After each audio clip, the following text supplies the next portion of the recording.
Take a ride on some little pony. Take a ride on some little pony. Let's take a ride on some little pony with Mr. Pineapple. Oh yeah, it's Mr. Pineapple's Wonder Hour.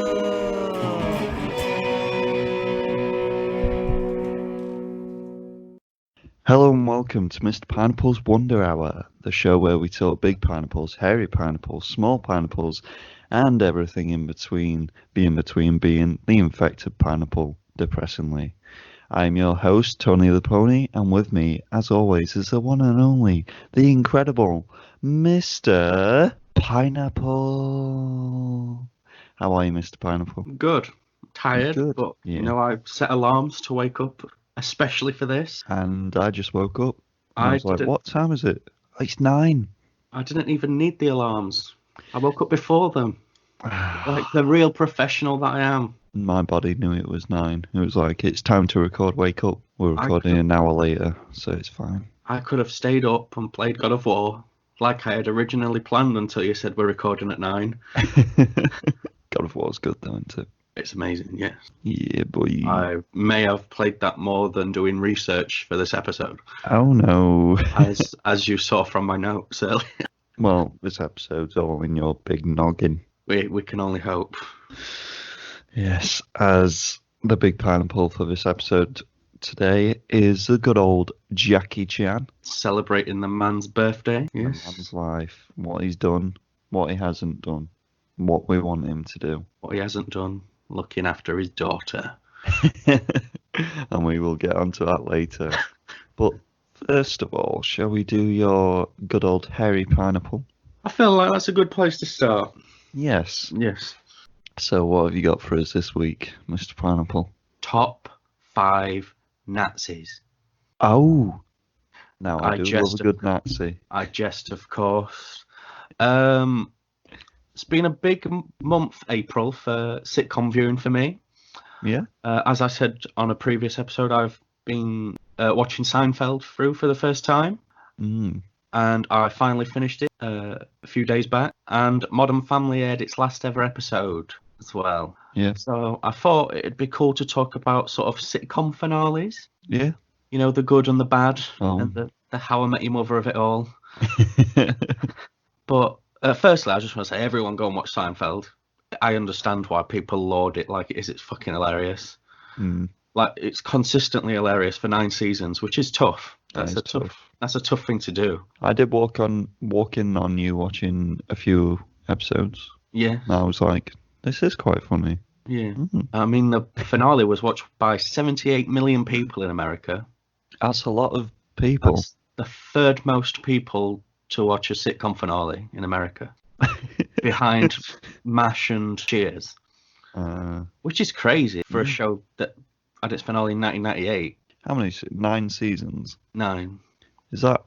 That's not a lot, is it, for a sitcom?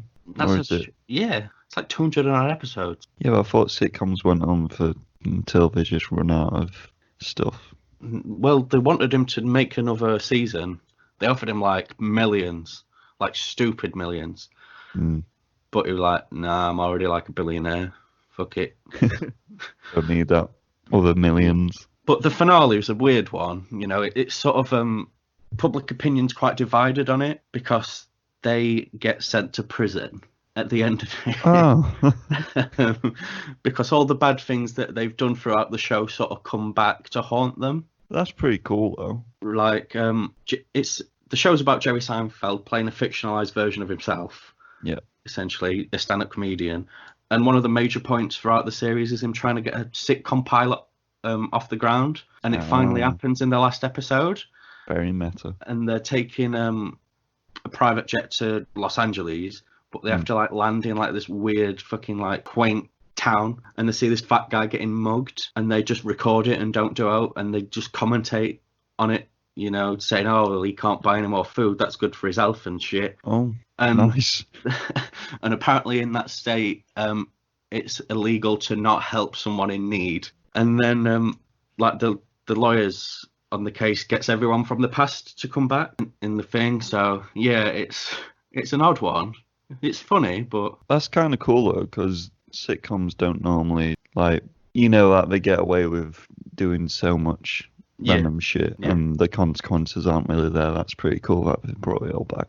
I like that because you see like, especially animated ones, where every episode like someone dies, and you're Yeah. like, then the next episode they're just there, and you're like, okay, Yeah. just gotta go with it. But I liked it. It's obviously a very different feel to the rest of the season, but it was fun still. Yeah. And I'd watch it through again. But there is a lot of episodes, so maybe in a few years' time. But that brings me on to Modern Family, which ran for 11 seasons. Aired I've its never double. watched it. It's good in the past. Right. Okay. It's not been the same show for like the sort of past 5 or so years. Right. It's sort of it's a shell of its former self, really. Still a few good episodes here and there, a smattering, but yeah, this I enjoy. It made me emotional. I remember you messaging me. You watch 11 seasons of a show, you're gonna get invested. It was just a bit too quick. A bunch of things just came out of the woodwork, and they had to try and pull together in 40 minutes, and So it was a double build episode. yeah, quite a sour note writing wise, because it were a bit rushed. But it's probably not a show I'll go back and watch again, other than like the early seasons. Do you have a favourite sitcom finale? Not really. No. I mean, probably the sitcoms that I like are still going. So. All right, Mr. Modern Man. Well, I really love It's Always Sunny. Same. I'm not a massive sitcom watcher. I love a good situation comedy. Arrested Development, but I haven't seen all of it. Is BoJack Horseman a sitcom? Yeah, in some ways, but it's more like comedy drama. That didn't have a good finale though. I've not seen the last two seasons. It got cancelled, so it kind of just ended happily. And I was like, this is not what I expected. Because that show is probably one of the most depressing shows on the world. On the world, yes. On top of it. There's a lot of great sitcom finales out there, though. Even way back when the sort of genre first started in the 50s, your I Love Lucy's stuff. I'm a big fan of the Community finale. I'm a big shan of the foe. Yeah. Fan of the show. Big fan of the show. That made me cry, actually, that finale. I cried a lot. I cried at the How I Met Your Mother finale, even though it's shit. That's like the worst thing. I've seen that one. Barney gets a kid. We don't get a kid. He has a child. Yeah. And that just made me well emotional. The rest of it was garbage. But I like that bit. That show, man. I thought you loved that show. I do. Just not the finale. Just not the last season. Yeah. I still own it. The last two are a bit shit. Yeah, they're both unopened under my bed. But I'm a big fan of the Frasier finale. He leaves Seattle for a woman. It's good crack. Cheers as well. And MASH, all the ones. There's a lot of shit as well, but... Well, we like the shit on this podcast. We like to rip it apart. I don't like the Friends finale, because I'm not a big Friends fan. I don't even know if I've seen that. Do we just all leave? She gets off the plane to be with Rob. Oh, yeah. The prick of a man. That's never going to last, that relationship. It's not, no. He's too controlling. He is. He's a prick. They're all pricks, to be fair. God, I hate that show. And he's a giraffe. He is. He's a giraffe. I understand that reference. Good old Madagascar. I like Madagascar 3 is the best one. Do you think? Yeah, I love Madagascar. I love them all. Yeah, I love them all. I think the third one's my favourite. Nice. Just for the circus song. Afro Circus. Yeah. Yeah. Imagine taking some LSD and watching that film, man. Yeah, true. It's very bright. It's a bright film. Well, the first one's quite bright as well. Yeah. With the weird drug hallucination bit. Yeah. Good films, though. Yeah, I'm a big fan. I like the shows as well, the TV shows. I haven't watched them. They've got a Penguins one, haven't they? Yeah, Penguins in Madagascar. I watch a lot of cartoons. I really should talk about cartoons one episode. So I've seen lots. Lots of hentai. But I only watch hentai around kids these days. Yeah. Yeah. It's a community thing. Brings you all together. It brings the family closer. So yeah, sitcom finales. Seinfeld, good. Modern Family, there. There's some good.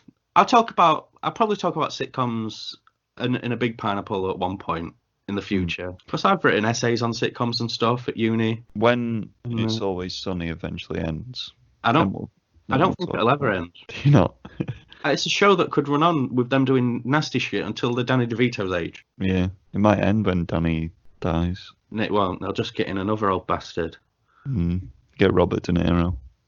No. Get Joe Pesci. That'd work. Yeah. Though he's old. I can go for one more season with Joe Pesci when Yeah. he'll die. Or like a sort of long lost family member comes out of the woodwork. And it's Ashton Frank's- Kutcher. Yeah, at Frank's funeral. And, you know, Fucking 2.5 Men. Jesus. it's a bad show. It is. I've not seen the finale of that. I'm guessing that's bad. I am either. I watched a lot of 2.5 Men though, to be fair. I've seen a couple of bits and pieces. It's on ITV, I think, innit? Is it still Yeah. on now? Is that your Harry Pineapple done? No, I think we're just going to take 5 minutes of silence now for the rest of it. Yeah, just to reflect. Starting now.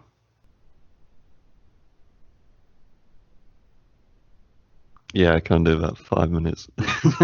Yeah, we're done. Well, that was a interesting Harry Pineapple that you delivered in our faces. Yes, I did. Balls. So, shall we get on to our small pineapples? I feel like that's a good place to carry on. Yeah. Yeah. Let's talk trailers first. We've only got one. Trailer. Afterlife 2.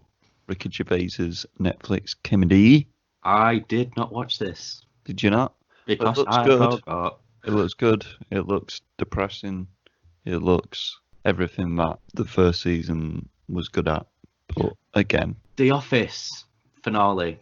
Ah. Christmas ones. Wonderful. Just remembered. Just remembered. Good old Office. Made me cry, as per. You cry a lot, don't you? I do, yeah. It's the pain inside. Makes me feel alive. It lets me know I'm alive. Yeah. I still have feelings. I've not lost them all yet. Jesus Christ. But yeah, Afterlife 2 looks pretty good. It just looks like season 1, but again, like I said, Okay. it is a very good I'll series probably- that I'll focuses probably on watch it. mental health, so I'll watch it maybe. give it a watch. Do I you might. like Ricky Gervais? I don't mind him. I like him.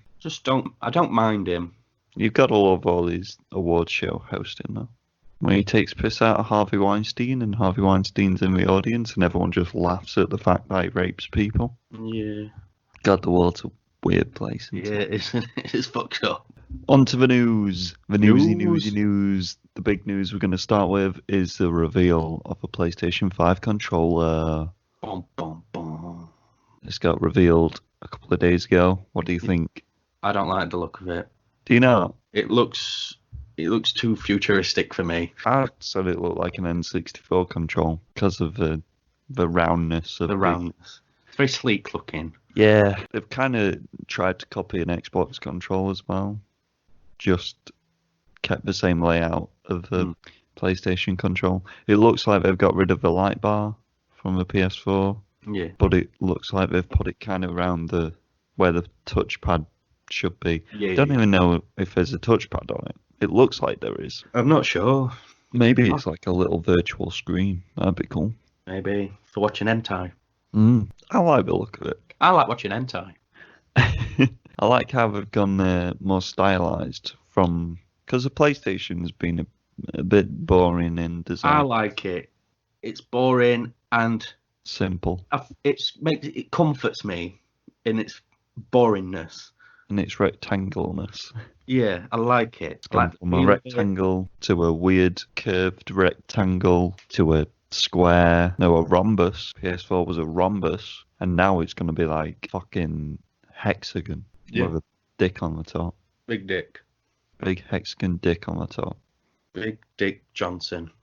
Yes. But yeah, I'm pretty surprised that they even released anything. Because Sony's just not said anything about the PS5. oh yeah, that's Sony for you. Bastards. When they're gonna do it? When are we gonna release it? 2 days. We'll talk about it in the next episode because the next episode is very video game oriented. It is. But yeah, some other video game news. We got pretty good chunk of video game news this Yeah. episode. The Cannibal Holocaust. Very, very weird film from God knows when. Don't know when. 1980. 1980. I watched this when I was camping when I was like 10. Not wise. I was like, this is not cool. Did you watch the uncut version? Don't know. It was a weird online version. So Did it have the turtle decapitation? yeah, it did. Yeah. The actual turtle decapitation as well. Yeah. Because that film's famous for killing animals. Yeah. They were a court case because they thought it was an actual snuff film. So it all did look like one. It went to court and everything. Mm. It's fun times. But yeah, that's getting a video game remake or sequel. Sequel, I think. Yeah. Yeah. I mean, I've not seen the film. Have you not seen it? I don't watch films. Oh man, we need to watch Cannibal Holocaust together. I of course know everything about it. Yeah, Because but you I'm a need to watch fucking it. nerd. It's different when you see it, man. Sells for a lot of money on tape, that, you know. Does it? Yeah. Oh, If you get the pre-cert, anyway. wow. Video nasties, man. Video nasties. We should do an episode on video nasties one day. They're all shit. Bit of a nasty. They're all fucking garbage, though. But Cannibal Holocaust is a very disturbing film, and everyone should watch it with the family. No, there's better films. But yeah, that's going to be interesting. I'm Yeah, I guessing don't it's going know. to be a Dead Island kind of Perhaps Feel. survivally, horror-y. Dead Island first person, wacky with a stick. against some cannibals. Yeah. But yeah, the next bit of video game news is the leaked Spider-Man 2 details. I was unaware of these. Have you played Spider-Man? Spider-Man, yeah. Have you It's one completed it? Yeah, it's one of my favourite games. So I'm good to spoil it, yeah? I've played the DLC and everything. Do you want to hear about Spider-Man 2? Go on then. Go on then. Spoilers, everyone. If you don't want to hear it, skip a good minute. Why not? So apparently it's going to be released next holiday. So holiday 2021. Probably September like the first one was. It's supposed to be revealed this summer. Apparently it was rumoured to have online co-op, but now it's just completely single player. Queens and Brooklyn will be included with the pre-existing New York City from the first game, so it's going to be a big fucking map. Will feature new gameplay mechanics to facilitate the low building traversal. Set during winter, approximately a few months after the first game, Peter is still mourning the death of Aunt May. Rip. And constantly reminds himself of what happened. MJ and him lived together, but she's away for the entire first act. Oscorp is attempting to clone certain DNA to build super soldiers. Goes wrong, new villains spawn. Harry Osborn will become Venom, but it's a unique take on the character. Carnage and Mysterio are in the game. Eddie Brock is in the game and a major character. Miles is playable in selections of the game. They're still unsure whether to let the player free roam as him, but it isn't being thrown out completely just yet. I think Arkham Knight's system, where you could switch to other Bat Family characters, is in certain situations, but it says it's not very original, but it's fun. Okay. A new web chain mechanic where you can basically chain together web zips, so when you reach a point, he immediately zips to the next, and so on. Web swinging has been overhauled. They've gone all out on the animation take this time, so we won't see the same animation as much, more variety. And not only are they bringing the animations from the PS4 over, they're adding many, many more, apparently. They have like 2 animators devoted completely and solely to the web release animations throughout the entire development cycle. Well, That must be a very boring job. I'd imagine so, yes. There will be 3 swing modes: realistic, arcade, and hybrid. Realistic is very Spider-Man 2-esque in that it's just pure physics. Arcade is a little fake assistance, and hybrid is a merge of the two. But yeah, that sounds interesting, doesn't it? I mean, I'll get it on release, Yeah. and then I'll fuck the shit out of it. What do you think of the Harry Osborn becoming Venom? Because Yeah, you did see it in the end of the first one, though, didn't you? Yeah, not for me that really, but I think it's going to be the hybrid of Green Goblin and Venom, though, yeah, which should be interesting. Don't know why they should just have them as separate characters. Yeah. Because I like the fact that Harry was like, didn't he have a life-threatening disease and then his father put him in the Yeah. tank? Yeah. I like him just becoming Green Goblin from that. They didn't need to add Venom into it. Just have Venom as Eddie Brock. I might replay the Spider-Man game today. Today. Yeah. Complete it all. But you got God of War to play, man. Yeah, God of War shit. Shut your whole mouth. But yeah, that sounds like some quite exciting game detail news. Sales, yes. Should we move on to the Marvel news? Another piece of game news, real quick. Just that's exciting for me. Saints Row the Third's getting a remaster. It is. I did see this trailer. Yeah, and I just can't wait because I love that. I love that game. It's so fucking fun. It's got all the DLC as well, hasn't it? Yeah. Oh man. It's out in May. We're gonna play it together. Yeah. Yeah, boy. Naked. Oiled up. Penis. Bum. But yeah, that does look good. That's just exciting news for me. Nice. Yeah. Onto the Marvel news. Yes, let's. Right. First one we've got Parks and Rec writer meets with Marvel. Have you watched Parks and Rec? Have I watched? Oh, great finale. Yeah. Great finale, made me cry. Wonder what he's doing with Marvel. Which writer is it? I'm not sure. The man. Ah, yes, the man.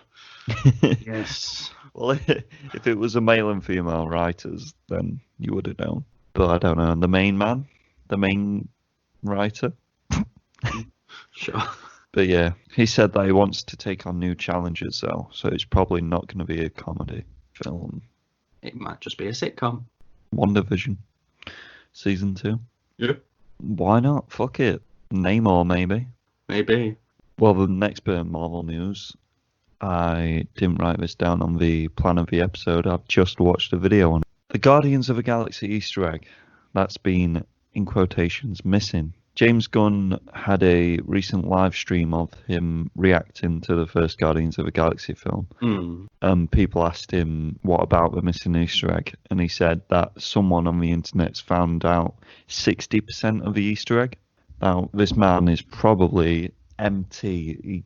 His actual YouTube name is Mastertainment, I think. And yeah, all he does on YouTube is literally Easter eggs of Guardians and trying to find out the missing Easter egg. And he was at Comic-Con once, and James Gunn talked to him through in the audience and said that you're nearly there basically to find the missing Easter egg. And I've got some details on his latest video that he thinks definitely is the missing Easter egg. Okay. Let's dive in. So, you know how we had the Eternal news about the villains, about the big celestial guy? Well, it starts off with him, because in Guardians is seen in collectors floaty TV things. Right. Okay. Floaty holes of TVs. It shows him blowing up like a planet with his big stick, and all the people are get blown up. As you would when a planet explodes, yeah. And in the corner, there's this purple face that's screaming. Now, MT believes that the planet the big celestial is blowing up is actually Earth. Okay. And the man screaming is, what's his name? I've got it here. Let's. Anthony's reading. Garrock, the sun god, who is from the Savage Land. Now, the Savage Land is just dinosaur times. Dinosaurs. On Earth, basically. I do like the Savage Land. With early humans. And the reason that he's screaming in Guardians is because he can feel all the pain of everything dying on Earth. Mm-hmm. But then, because of the event of the Earth blowing up and stuff is called the Great Cataclysm in the comics, and then the Earth gets reborn. Apparently, what Garrock does in that event is he sinks cities, which forms Atlantis. Which is obviously leading into Namor, the Sea Aquaman person. Now, if the rumours from the Eternal news is true, we get to see, because it's apparently rumoured that we get to see the sinking of Atlantis and the Great Cataclysm, and all that shit. And it would make sense if the rumoured bad guy is a big celestial man. That is crazy, because obviously Guardians of the Galaxy was 2012, I want to say? 14. 14? Yeah. It feels like James Gunn wrote The Eternals by doing a little Easter egg in Guardians of the Galaxy. Huh. Well, I'm sure we'll get confirmation on that Easter egg at some point. Whether it's a yay or a nay. It's pretty cool. It Because is I've watched pretty cool.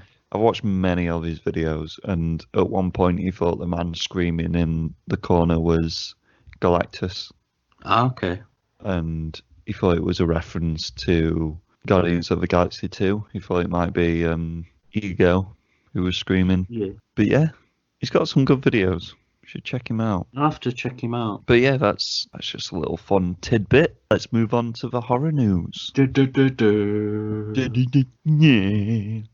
Gary Duberman Sure. is set to direct Salem's Lot. Ah. Stephen King Bingaling. I don't know what Salem's Lot's about. It's set in a town called Salem, Mm. and it's about vampires, Is that it? essentially. Nice. So it's another vampires getting a. Is this the time to bring vampires back? I think they're making a renaissance on.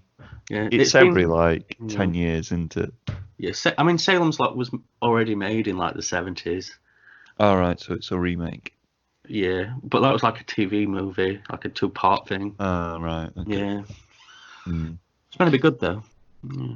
Didn't Rob Zombie do a Salem film called Salem? No, Who did Salem? don't know. Let's have a look. Even you don't quite believe you. The Lords of Salem. That's what he did. Rob Zombie. Don't know why that matters, but yeah. Next bit of horror news, we've got Maggie returning in The Walking Dead. Oh, She's in the latest promo for season 10 or 11. I don't fucking know anymore. she's back, is she? Yeah, she looks at a note saying, "Everyone's dead, Maggie." Oh no. She's like looking up. She's like, "I'm Maggie. I'm gonna kill everyone. Glenn's dead." Yeah, he is. I don't care. I'm not a massive Walking Dead fan anymore. I think we discussed in the last episode, I haven't seen it since the iPop episode. Mm, Because it got shit. yeah, Maggie goes after. When Rick goes, Maggie goes for some stupid reason. I don't really know Do why. we know where she goes? No, she just leaves. Bit of a 'Cause wander. it's got a time jump after. I think it's after Rick, in quotations, dies. It's got a time jump. Right. And then in the next episode, we're just like, yeah, Maggie. Where's Maggie? Oh, I don't know where Maggie is. She went years ago. Classic writing. And then the last bit of horror news is The Others getting a remake. Yes. I'm excited for this. I mean, the original's a bit shit anyway. I watched it when I was like 9, Cool. and I was like, this is scary. Oh, So yeah. 9. I watched horror films when I was 9. No, you didn't.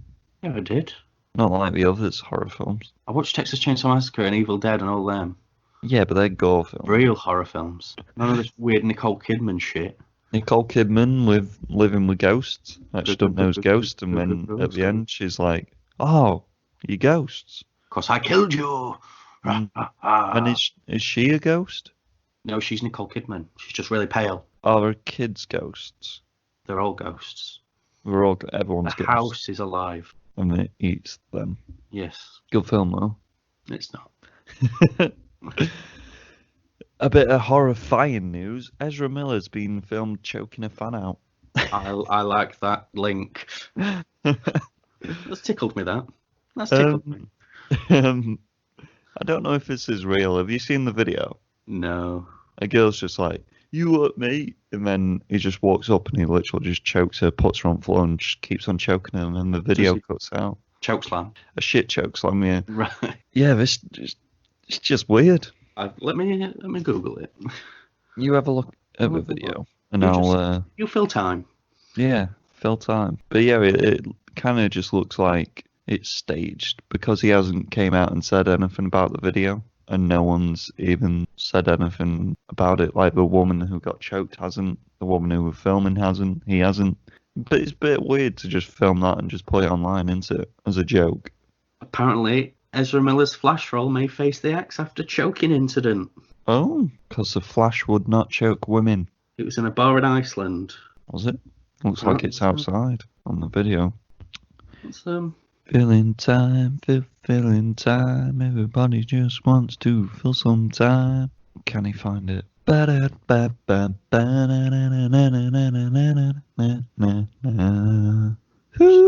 waiting for the ad to finish. Hmm? Just waiting for the ad to finish. Oh, on the video. Yeah. Hmm. Oh my.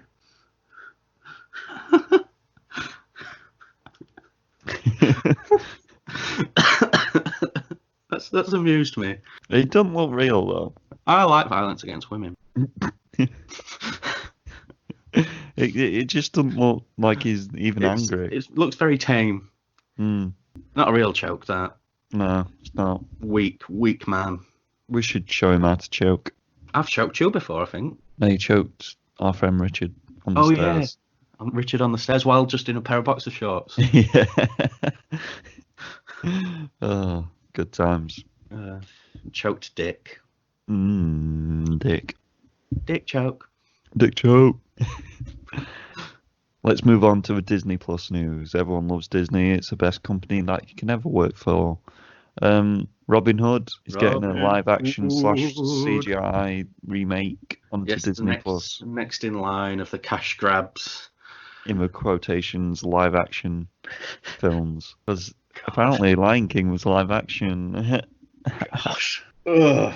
Ah, God. I ain't even seen Robin Hood. It's good. Mm. It's very 70s.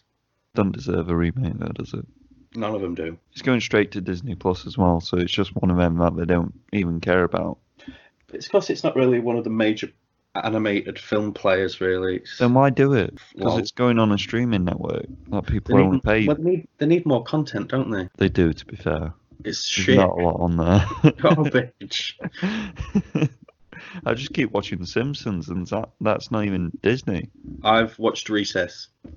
Speaking about Simpsons and Disney, though, I watched the Maggie short that they released. It's only like 5 minutes long. It's not even Disney. It's just a bit weird. It just says Disney welcome The Simpsons, and then it just plays the short. I don't know if like Disney animators did it. I don't know. Because there's no speaking or anything in it. Yeah, because it's Maggie. Yeah, but like Homer and Marge are in it. Oh, right.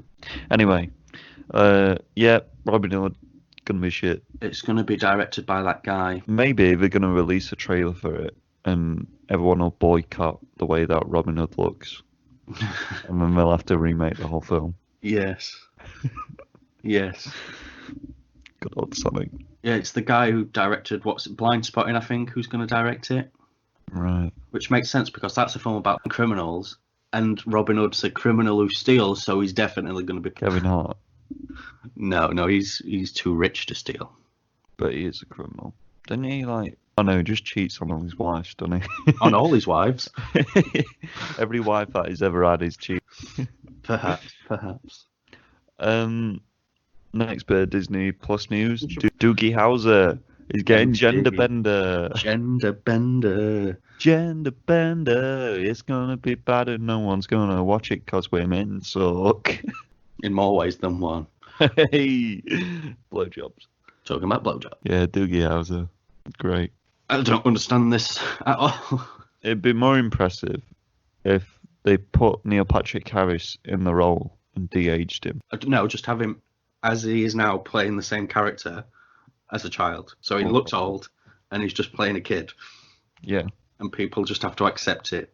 Or it could just be a gritty, realistic sequel where his life hasn't gone the way he wanted it to be and now he does drugs. Yeah, we're thinking in my mind he does meth, yeah. And he doesn't know if he's gay or straight. I'd Just watch like that. Neil Patrick Harris. He knows he's gay. Have you seen Harold and Kumar? Yeah, wonderful piece of cinema. It isn't it? I love all of them. Man. So do I. It was a good trilogy, man. Yeah. Yeah. I don't care about Doogie Howser. No, fuck it. Especially Fuck if it. it's gender bended. Mm. Make original content. Not gender bending. We keep telling them, they just don't listen. Like they don't listen to the podcast. I know. Shame on you, Disney. Shame on you. The next bit of news is quite depressing. We've got 4 deaths, not even related to coronavirus. Oh, God. I don't know how to say the first name. The woman that was in James Bond. Hannah Blackman. Yeah. That's not a tough name to say. I've spelled it very wrong. Oh, yeah, she was in Goldfinger. Yeah. She played, and this is the greatest Bond name of all time, Pussy Galore. Yes. You Does know. she walk from the sea up a beach? Nope, because that's Dr. No. That's Ursula Andress. I thought they all did that at one point. No, just Daniel Craig does it. Yeah. I swear, Harry. Halle Berry does it too. Yeah, a lot of people do it. But yeah, she played Pussy Galore. Yeah. The Does she sleep with James Bond? Yeah, the character widely deviates from the novel version, because in the novel version she's just straight up villain, Oh, right. whereas in this she gets shagged by Bond a few times. And Yeah, because sex sells. who doesn't love a misogynistic man forcing himself onto a woman? Every Bond fan loves her. Every Bond film. But yes, and she was in the Avengers TV show before. She was in that too. Famous. Oh, yeah. Yeah. Oh, shit. My dad's going to be upset. He likes her. I think she was like 94. So if Dad, you listen to us, cry. Rip. Yeah. He loves the Avengers, not the Marvel film. No one loves the Marvel films. Next death, we've got... Sounds weird. Next death, I can't even say his name either. Oh. Human centipede guy. Oh, let me... Dieter? Dieter? Laser? It's not laser, but it's spelled laser. Just typing. Dieter Laser has died. I'm just trying to find his fucking name. It's spelled D-I-E. Data. Dieter Laser. Dieter Laser. Data. This man's dead. Yeah, he plays Played the scientist in the Human Centipede days. And he's in Human Centipede 3. Plays the prison Warden. man. Yeah, He gets fucked in the kidneys. he does. not an easy wank, that, but Yeah. I tried Mm. and Stabbed succeeded. Stabbed in the side and. Fuck the kidney. Fuck the kidney. God, that feels weird. Fuck the kid.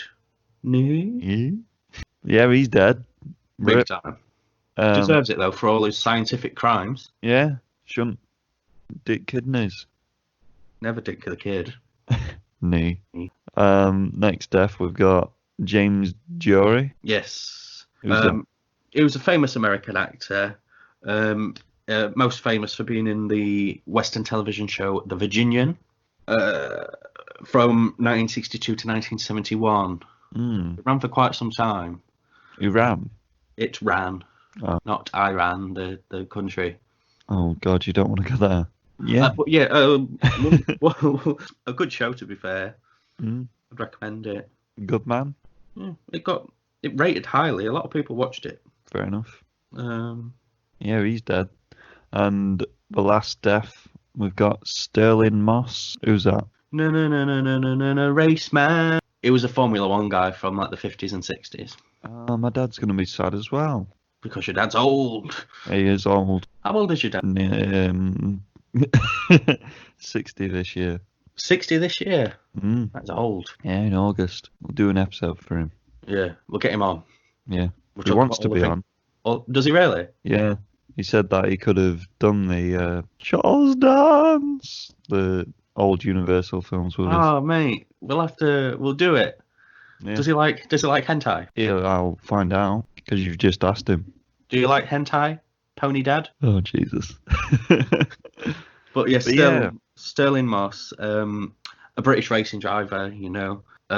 He went into sort of the broadcasting side of it after he retired. You probably will, if you've ever watched any Formula One sort of coverage Yeah. in the past, you will have seen him knocking about and stuff. Yeah. And he's often been hailed as the greatest driver to never win the World Championship. Oh, Yeah. bless him. Finished Well, runner-up 4 times and third 3 times. well, he should just be better, shouldn't he? Yeah, he should. And he only retired because he was in a crash. That's what happens when you drive That cars. put him in a coma for like a month. Oh, And then he were paralysed for like 6 months. And Jesus. you can't really drive a car if you can't use your legs. No. I mean, legless people do it. No, but they're illegal. The character Legolas is illegal. Yeah, we're gonna cull them all. Just They're a little last bit of news. we need to get away from the deaf. Yeah. To cheer us up. Are you ready? The cat's butthole cut was real. It was real, everyone. We were speculating, and now we've got confirmation. Yes. Who said it? Was it the editor? Some of the effects guys, I believe, they came out of the woodwork and were like, yeah. Yeah, I did Idris Elba's butthole. Yeah. It was big and black. Big black butt. Oh. But yeah, they need to release that. They're never going to release that. No.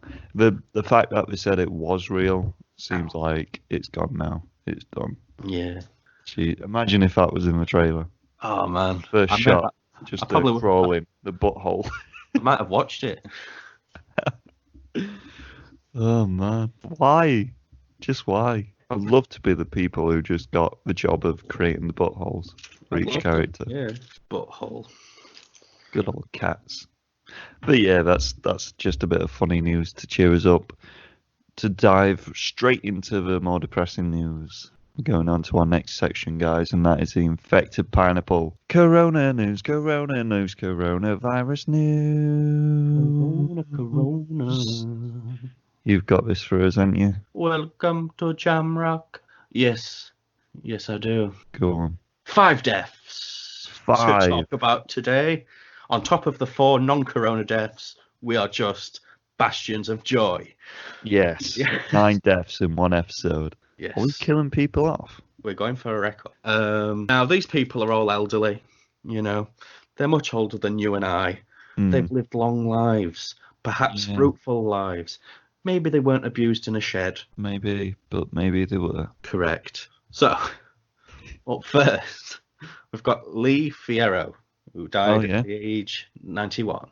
Oh, she that's old. was the morning mum in Jaws. Oh. You know, her son is the second to Yeah. get killed. He's like, when he's getting shocked. And at the funeral, she, of course, slaps Chief Brody. No one slaps Chief Brody. In a fit of rage.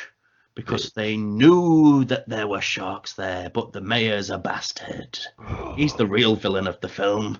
Yeah. I love Jaws, man. She didn't really act in much else. Oh. She just worked in like theatre, teaching folks and stuff, mostly, and porn. Shark porn. Up next, we've got next for the chopping block. Yes, Alan Garfield. Is that the cat? Aged 80. No, it's not the Garfield cat. He was an actor. An actor. Yes. A thespian. Mostly known for playing sort of villains. He's in a few. He's in The Conversation. He's in Nashville. Beverly Hills Cop 2. He's in 2 Wim Wenders films. I'm a fan of Wim Wenders, German film director. And he was in Tarantino's amateur film from the 80s. Oh. My Best Friend's Birthday from 1987. Mostly lost that film. There's only bits remaining. Oh, like our last episode. Yeah, rip. We know you're paying Tarantino. But yeah, Tarantino, Alan Garfield, dead. Up next, we've got Hilary Dwyer. Hilary Duff. Dwyer. Right. Age 74. Wait, how old was Andrew Garfield? 80. He was 80. But Hilary Dwyer, 74. She was an actress too. She was in a lot of the sort of famous British 60s shows, The Avengers, The Professionals, The Prisoner. But she was also in one of probably my favourite folk horror film, The Witchfinder General. That was a film debut. Wonderful, wonderful piece of cinema. It's about witchfinding. Yeah. It's from 1968. The director sadly passed away at 25. He didn't get to live up to expectations because of death. Because this is a wonderful. Vincent Price is in it. He plays the Witchfinder. It's fucking awesome. I'll have to watch it. I'd recommend it. Yeah. Wonderful piece of filmmaking. But yeah, she passed away at age 74. Up next, we've got Tim Brooke Taylor, Yes. age 79. Probably the most famous on this list, to British audiences at least. Wonderful British comedy actor. What was he in? He's in The Goodies. Yeah. With Bill Oddie and the other one. A great show. I used to watch it a lot when they aired it on BBC Two, like the reruns and stuff. Right. I used to watch it a lot as a child. He also was quite big in the sort of radio comedy circuit. And big loss. Yeah. Sadness. But the big one for me, my boy John Prine's passed away. Yeah. He was 73. He's a folk singer. Very funny man, lyrically. That is. In one of the episodes that was a bit shit, it might be the last episode, I talked about Dan Reeder as one of the things that I love, the folk musician. Yeah. John Prine was the guy that found him, shall we say. So just a major player in the folk scene. A lot of praise from other songwriters and singers towards it. Johnny Cash said he was one of the greats. Nice. Like one of the only 4 people he'd listened to. Everyone just loved him. And funnily enough, he got the Grammy Award this year for Lifetime Achievement before passing away. That's nice. So, yeah, John Prine. Go listen to his shit. He's good. Well, rest in peace, all you oldies. Is it just the deaths that you've got on there? Yeah, there's no real pushbacks or cancellations that have occurred. No. I've wrote down a few little bits of news to do with coronavirus. Do it. Louisiana police apologize. Oh yeah, I sent you this. Yeah. Yeah. Because they played the Purge theme music to get people in the house. Yeah. I mean, it's pretty funny though. I mean, if you're getting pissed off at people that are just taking the piss with, social distancing and that, just scare them to death. Get inside your fucking house, you idiots. I saw that film in the pictures. It was a bang average film. It's what we need around here, to be fair, because now people are just doing normal shit every day. Police aren't doing anything. Boy. But yeah, another bit of news. Boris Johnson is sent home from intensive care. He's saying NHS saved his life and he's all for the NHS now, weirdly enough. Yeah. I'm not going to get into politics. But, he was about to sell it to America, weren't he? What a cunt. Yeah. I don't wish death upon anyone. And that's the end of that sentence. Yeah, he said it could have gone either way, and it went the wrong way. I'm not gonna get into politics. I'll get angry. I'll get agitated. Last bit of coronavirus news. It's going to link to some news later on in the show, but WWE staff test positive for the coronavirus, which, we will get into later on. Yeah. Because we've got another bit of news that just blows my fucking mind. Especially with this news coming out as well. Yeah. So yeah, just a little tease there for you. Shall we get onto the big pineapple? Yes. The big pineapple, here we go. Da-da-da-da-da. It's Jackie Chan. Jackie Chan. Encore! Well, I've got some facts I'm going to start off with. We should start with this is a celebratory episode of Jackie Chan. He turned 66 on the 7th of April. This is now the 13th, so that's some days after. A week after, almost. Yeah, but I can do maths like a big boy. We had to do the WrestleMania, didn't we? God, that was shit. Yeah, it was. I liked it. No, you didn't. No one liked that show. But yeah, Jackie Chan, who's born Chan Kong Sang. That's his real name. In April 1954, but was supposed to be born in January. He stayed in his mother's womb for 12 bloody months. Oh. The crazy man. Refused to come out. He came out a fully formed adult. But when he did come out, he was that big that they named him Cannonball. Excellent. Pretty he tore her open. He did. Head to toe. Funniest thing is, the birth cost that much that his parents tried to sell him at birth to the doctor. They did. That's the first controversial thing about him, but there's many, many more. He had a weird upbringing, man. Yeah, he did. Yeah. Comes out and his parents are like, nah. Nah. Do you want him? I don't Needs- want him. Need some rice. But he's apparently his family, and family friends helped with the costs, the medical costs. But that's just crazy. China, weird place. But yeah, 7 years old, he got into the China Drama Academy, He studied acting and singing to join the Peking Opera for 10 years and formed an acrobatic group called Seven Little Fortunes, Yep. which he used to get into films. Name just the other as. members. Name the other members. Yeah, I'm going to, okay? Do it now. Well, the other members, Sammo Hung, and I think I've got this one the wrong way round, because on DB it says it the other way, Yeah. but on here I've got it's UN UMBO.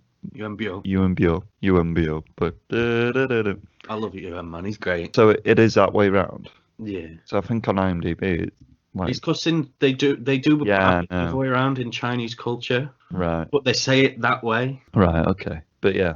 His Seven Little Fortunes. I don't know the other members, but There's like Stanley Fung and Yuan Hua, who plays a lot of villains in these films and stuff, Right.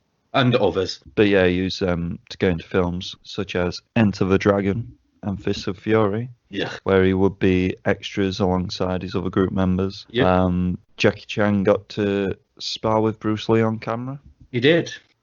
Jackie likes Bruce. He does. I do don't. not. I do not. It's a well-known fact amongst people that I do not. But yeah, he was Aha. he was a child actor getting small roles until he featured as a stuntman in Bruce Lee's films. And then yeah, do you want to just Well, okay, yeah, he got his break doing stunt work, and extra work in the early to mid 70s. Yeah. He gets his neck broken by Bruce Lee in Enter the Dragon. God, I hate was it by the stick hit? He when does got get that hit pole. with a stick, yeah. Yeah. Is Bruce Lee just a twat who just actually hits people? Is I that don't the thing? I don't like Bruce Lee. I mean, he's dead now, but I'm glad. apparently the depiction of him in Once Upon a Time in Hollywood was like very wrong. Apparently, according to It's some not of his family members. it's not a documentary film. Yeah, I know, but Ah. apparently we brought shame to the dead. Good. He deserves it. But yeah, Jackie's career. Yeah, he got his start doing that. Then he got starring roles, but in more serious Bruce Lee type fodder. As we discussed in the first episode. Yeah. Way back when they were sort of trying to market him as the Bruce Lee 2, shall we say? Yeah, the little Bruce Lee. But then he got his big break. He finally managed to persuade producers to let him do his comedy stuff. And we got the back-to-back films, Snake and the Eagle, Shadow and Drunken Master, huge successes. Bish Bash Bosh, Jackie Chan's a star, Yes, and that's how it not Bruce Lee No. like Jackie Chan like. Fuck Bruce Lee. But yeah, I'll carry on with my fact. The way that he got his name, Jackie. Apparently, he worked on a construction site for a short while, and the person that took him under his wing was called Jack, and all the other co-workers started calling him Little Jack, and then that shortened to Jackie, which apparently stuck with him his whole life. So it's got nothing to do with any of his acting work. It's just he worked on a construction site, and the guy was called Jack that taught him all the stuff that you need to know. Yeah, Jackie Pretty Chan. weird. Pretty interesting. He did not voice Jackie Chan in Jackie Chan Adventures. Oh God, it's a great show. Bit weird though. But Big star though. his niece did actually voice his niece in the show, Oh. but he didn't voice himself. He had other things to do, didn't he? Like Rush Kung Hour Fu 2 and Panda. stuff. What's weird, right? They've only ever released season 1 of that show on DVD. There's 5 seasons. Yeah, it's weird. I need it all. It's a Chinese government thing. And probably. it's so expensive to buy season 1. Hmm. Fucking ridiculous. Do you want to know how much he's worth? Well, 700 billion. well, he's got apparently. He has actually got. Let me get 350. 350 million. Yeah. Dollars. I already know that information. His son JC isn't getting any I know. because he's a big druggie. But most of it's apparently going to charity. Yeah. We're going to get onto his kids now. Yeah, his relationship with his children is very weird. But I've put it might be down to not understanding Chinese culture, or he's just a prick. His son obviously brought shame to him because he got arrested for A little bit of weed. was it possession? Yeah. Yeah, A little bit of the old Mary Jane, yeah. the marijuana, And Jackie was not happy. the reefer, the little doobie, But- little spliff. To be fair to JC, right? Jackie has said blatantly in the past that his son was a mistake and the pregnancy forced him to get married to the mother of his child. Yeah. And then Jackie had little remorse for his affair, mother to his daughter, that he doesn't really acknowledge. Yeah, you know, I've joked about it a lot in previous episodes. Yeah, but he said apparently he only made a mistake many men would have made. That's how he kind of writes that one off. Yeah. Other people would have done it, so it's fine. Jackie's a massive communist. That was an advocate for Chinese people having no freedom. He said that America is the most corrupt country in the world while defending China. Kind of biting the hand that fed him, kind of. But he's also kind of right, isn't he? Yeah. You know, there's been quite a bit of big controversy around Jackie, but I think it's only from the view of like Chinese people, because there's a Yeah. lot of Chinese YouTubers that just really don't like Jackie Chan. He's got a museum Yeah. in Shanghai which opened in 2014. I want to go there someday. We will go someday, Please. definitely. He's a primary catalyst for the creation of Rotten Tomatoes. Did you know that? I did. Because of creator, I'm going to say his name wrong, Sen Diong was a fan of his and created it for the release of Rush Hour. I knew that information. You've been on Wikipedia, you, haven't you? Maybe. And a few YouTube videos. He's a spokesperson for the Chinese government, as well as an anti-drugs ambassador, which is funny, Yeah. seeing as these kids got done for drugs. Anyway. It were only a little bit of green. Still funny, though. Yeah. He's had video games based on him, including Lee from Tekken Yeah. and Hitmo-chan from Pokemon. And there's Hitmo-chan and Hitmonlee, who's obviously Bruce Lee, the best karate man in the world. Karate? I just butchered his Not career, even- didn't I? You don't even do karate. It was an inspiration for Dragon Ball, He did. apparently. Jeet Kune Do. And Jackie Chan does Hapkido. Come on, man. I know, I was joking. I know, but you've angered me with Bruce Lee's name. But yeah, Jackie was an inspiration for Dragon Ball, and they even named a character after him, but I don't know what the character is. It's Dragon Ball, Jackie Chan. probably. He's got his own line of clothing, sushi restaurant chains, gyms, chocolates, cookies, oatcakes, and cafes. I do like an oatcake. He's a very big entrepreneur, and he's got JC Movies Limited Yeah. in China. There's no wonder why he's got a lot of money. You just have a lot of money. Is a UNICEF Goodwill Ambassador as well, Doctor of Social Science, and he teaches tourism management. Yeah, he does. Yeah. His films have grossed more than 5 billion worldwide. That's a lot of money. He holds 2 Guinness World Records for his stunts and such. Yeah, most stunts by a living actor and most credits on a single film. Yep. If I'm not mistaken. Yeah. He's got an unreleased film, Nosebleed, because of 9/11, Yeah. where he plays, is it a janitor? In the, He's the window cleaner. yeah. On Oh. Yeah. Yeah. Let's just not get into that one. No orphans in that building. And then just a little bit of fact.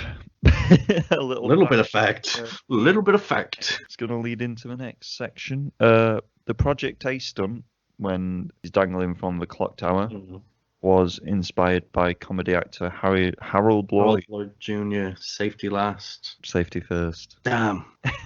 And yeah, you know he's got a lot of stunts. He does. Of stunts. Is there any you can just think off the top of your head? That's not in the films we're going to speak about. Stunt wise? Oh yeah, there's some great stuff. There's a film called Who Am I from the late 90s. It's set mostly in fucking, where's the place? Amsterdam. Oh. And like Prague, in them sort of regions. Oh, fuck it. I've been there. It's good. And they're on the top of a building, Mm.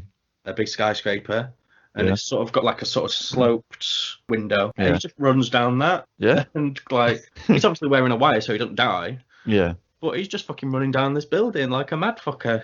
And that's a good one. And in Rumble in the Bronx, mid-90s film, Yeah. he does a jump from one building to another onto this balcony, unaided by anything. If that went wrong, he'd be dead. Yeah. Like, He's into done a this lot of that, though, hasn't he? Onto this tiny little balcony. I'm like, that man is a crazy, crazy bastard. Yeah. Very crazy. Like, He's broke his nose a lot, hasn't he? he's broke most things.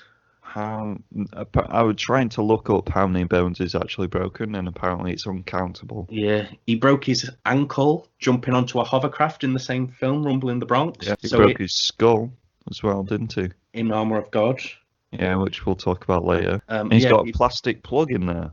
Yeah, like when he broke his ankle, he shot the rest of the film with his foot in a cast. He still did fight scenes and shit. They just painted his cast to look like his shoe. Oh man, Man, that's weird. and it's like, it's crazy. Is it noticeable in the film? No, not really, no. Oh, pretty good paint. Yeah, there's some. He's just done a lot of good stuff, man. Some great stuff. There's Legend of the Drunken Master, which is Drunken Master 2 essentially from 1994. There's a bit where he's on in the final fight scene, which is one of my all-time favorite fights in film history. There's a bit where he gets kicked onto burning coals, and he's just like gets burnt to shit. Jesus Christ. Like, for a good period of time he's on there as well. It's scary what this man will do for our entertainment. I did watch, I think you shared the video actually, of him describing the jump onto the pole in Police Story. Oh, well, yeah, my all-time favourite stunt in film, you know. Yeah, we did speak about it in episode 1, but just to reiterate, I like the bit where... Episode 2. Was it? Oh yeah, it was, yeah. Where he said he looked up at the cameraman, and the cameraman were dripping with sweat more than him. Because how many cameras were they? Like 15? And it held the record, didn't it? Yeah, at the time. At that time. Yeah, man, that jump. And now he describes how at the end he was full with adrenaline that much. Like carried on the fight, and then he looked down at his hands, and it was just all skin burnt to shit. Melted and. Because he was filming Art of Dragon at the same time. Oh yeah, he said, didn't he? Yeah. He went day shoots for that and then night shoots for Police Story. Fucking Jesus, that man. I got Heart of Dragon on Blu-ray, not yesterday, but the day before. Yeah. So I might do a Police Story Heart of Dragon comparison one day. Nice. Because they're very different in tone. Oh. Well, Heart of Dragon, he plays a copper. And Sammo Hung plays his brother, who's like mentally retarded. Ah. So they get to use their acting chops a bit more. Still got loads of action and shit in, don't get me wrong. But it's sort of the first time he really got to sort of show his acting range, shall we say. I do want to see more films like that, because I've found out from the films I've watched, I like the films more where he gets to show more of his acting. There's some great ones out there, acting wise. I want to see I don't know which film it was just in like little clips, but he's quite old. It might be that 1912 or something. Oh, 1911. Yeah. Oh, 1911. That was good. 1911 Revolution or some shit. I still need to get that. But yeah, it's cheap on eBay. And he did his own stunts, all of his own stunts, until recently. Where he's old man now. Yeah, it was just this year though, weren't it, when he stopped doing got to age 66, and you're like, nah, I'm done now. I mean, he nearly died making that Vanguard film. As I said, the jet ski and the Rock and not the actor. Yeah, he just. I'm pretty sure he's nearly died in every film he's probably made. Actually, yeah. Yeah. He just needs to calm the fuck down. Yeah, but and apparently he's a very strict director. Yeah. It's rumored that in one film, I don't know what film, you'll know the film, but when he does the shuttlecock. Oh yeah. Kick, apparently that took it's somewhere to 1,000 to over 3,000 takes. Just to get it right. It's the Dragon Lord or Young Master. It's one of the two. But yeah, that's just mental. Yeah, shall we get into the films? Because we've painted him as not a nice man. we've done both, nice and not so nice. He's better than Bruce Lee, though. Yeah, films. So I've watched a few, and you've watched a few. I've watched not as many as you because God of War took over my life. But yeah, I watched Project A, Around the World in 80 Days, Forbidden Kingdom I put on there because I watched it like the other week, and Wheels on Meals. Great film. Great film. I fucking love that film. And you've watched Armor of God and Dragons Forever and every other Jackie Chan film before. So Hey, I've watched a lot. I've watched them all a lot, pretty much.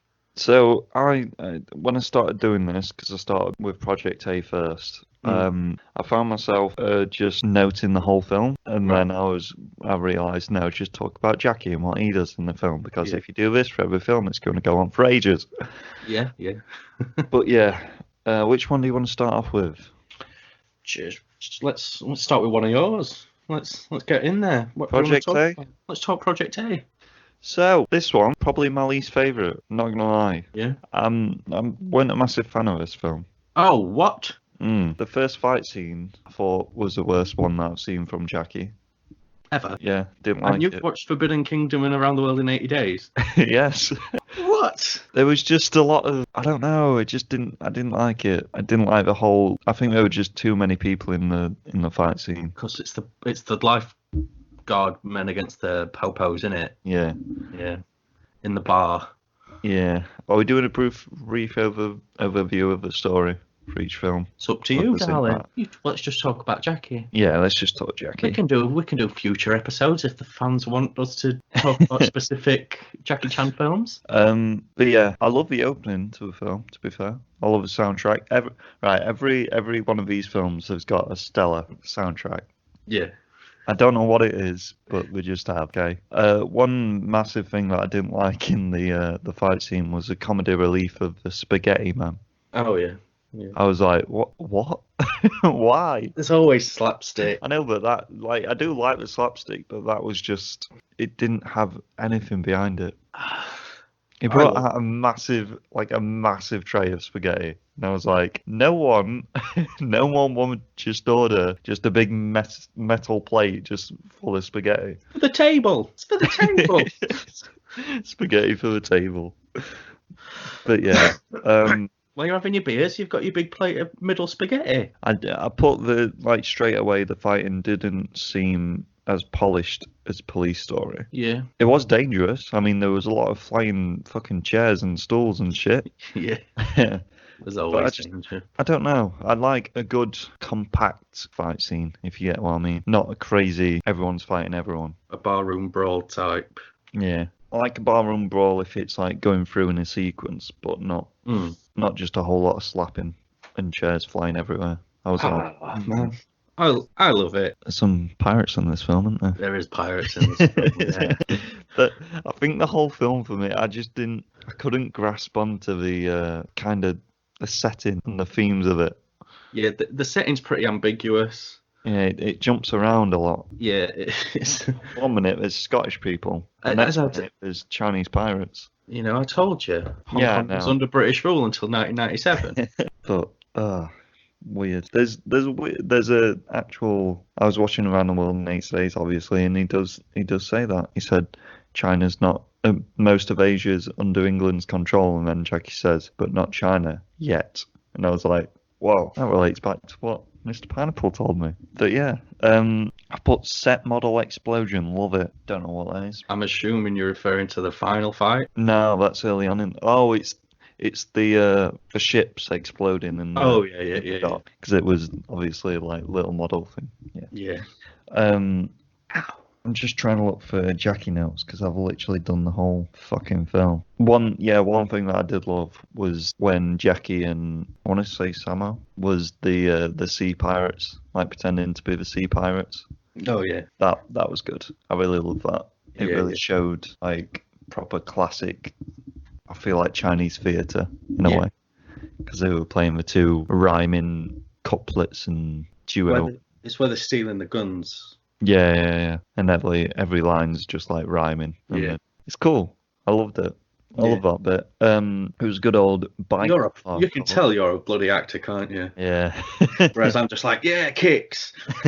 Kicks and shit. Woo! There was good bike parkour in this. Oh, the bike sequences. I did like that. Yeah.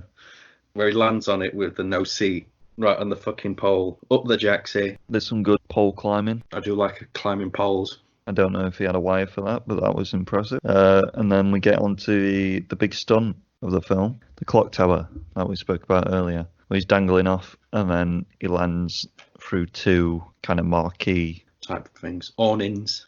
awnings. Like shop awning. He did this, and I think they do use a first take in the film, don't they? Because he did it again. He did it didn't like it. Yeah, he did it like 2 or 3 times. It shows you, because obviously in the credits it shows you all the outtakes, and that fucking outtake where he smacks his ribs right on the edge of the thing and just falls on the ground. But yeah, like, he smacks his ribs on the first one, misses the second one completely, and then just falls onto his side. Like, and I'm this is like a 60-foot drop. yeah. It's insane. It's fucking No great. wires or anything either. No padding on the ground. He's just like, yeah, them awnings will, yeah. They'll do, yeah. I watched it. I was like, he's dead. His neck should be broken, man. The way he landed. I know. Fucking crazy. But yeah, props to Jackie for that. I've put Jackie as Santa. I don't know why. Oh, he comes down a chimney, doesn't he? Oh, yeah. I was wondering, I was like, when does he dress up as a big fat red man?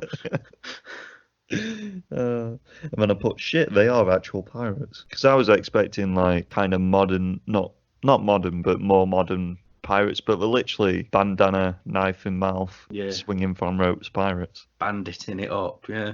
Yeah, which I thought was something, wasn't it? I like it. And then just the last fight scene, really. I thought it was good. Setting the pirate stronghold. See, I like that one because it's more, it's just them three, isn't it? That fighting the pirate king. Samo, Yuan, and JC, Jackie Chan. Jesus Christ, John Cena. Who plays a pirate guy? Oh, what's his name? Is that one of the Seven Fortunes? No, I don't think so. I did like his characterization though. Like he's very menacing. You'll have to watch. I loved how they depicted that he was like stronger than them three put together. Yeah. Because he just like fucking wipes the floor with them in the first half. I love it. Dick Way. Dick the Kid Way. But yeah, it was alright. Like, it was still a good film, obviously. But it was just, out of the Jackie Chan films that I've seen, it's probably my least favourite. I'm saying that, probably knowing that I've seen a really bad Jackie Chan film. Have you seen The Medallion? It rings a bell. With Lee Evans in? Yes, I have. But right, okay. I mean the ones that we're talking about in this episode. I mean, you've just brought that up now. But, yeah. Out of the old ones that I've seen then, it's the worst one. And I've seen Project A, Wheels on Meals, and Police Story. And it's the least favourite out of that one. That's my least favourite out of those three too. Well then, you can't hate me. No, not entirely. But yeah, that's my Jackie standout bits in Project A. Shall we go in chronological order? Sure, if that's the earliest one. That is the earliest one. Wow. 1983. Nice. To be exact. I'm going to do another Jackie Chan episode in one of my mini pineapples in the future. Because I did the early career, didn't I? Yeah. I'm going to do this transition period. Well, we can just celebrate his films every year. Because there's a lot of films we could talk about. There is lots. I have lots. We can talk about The Spy Next Door. Oh, I love that film. Thought you'd hate it. Oh, no, I love most of his films. There's some I don't like. Yeah, that's all right. Oh, I thought you'd hate that one as well. I've got that twice in this bedroom right now, as well as countless others. Yeah, let's go on to the next one then. Is there anything you want to add to Project A, or are you just going to let them hear my opinion of the film? I like it more than you, obviously. I like the slapstick stuff. I like the way that they kill Dick. They roll him in a fucking rug and throw a grenade in there. It just blows up. It's brutal. That's a brutal piece of... To be fair, I didn't talk about the whole... Chinese got a weird humour, right?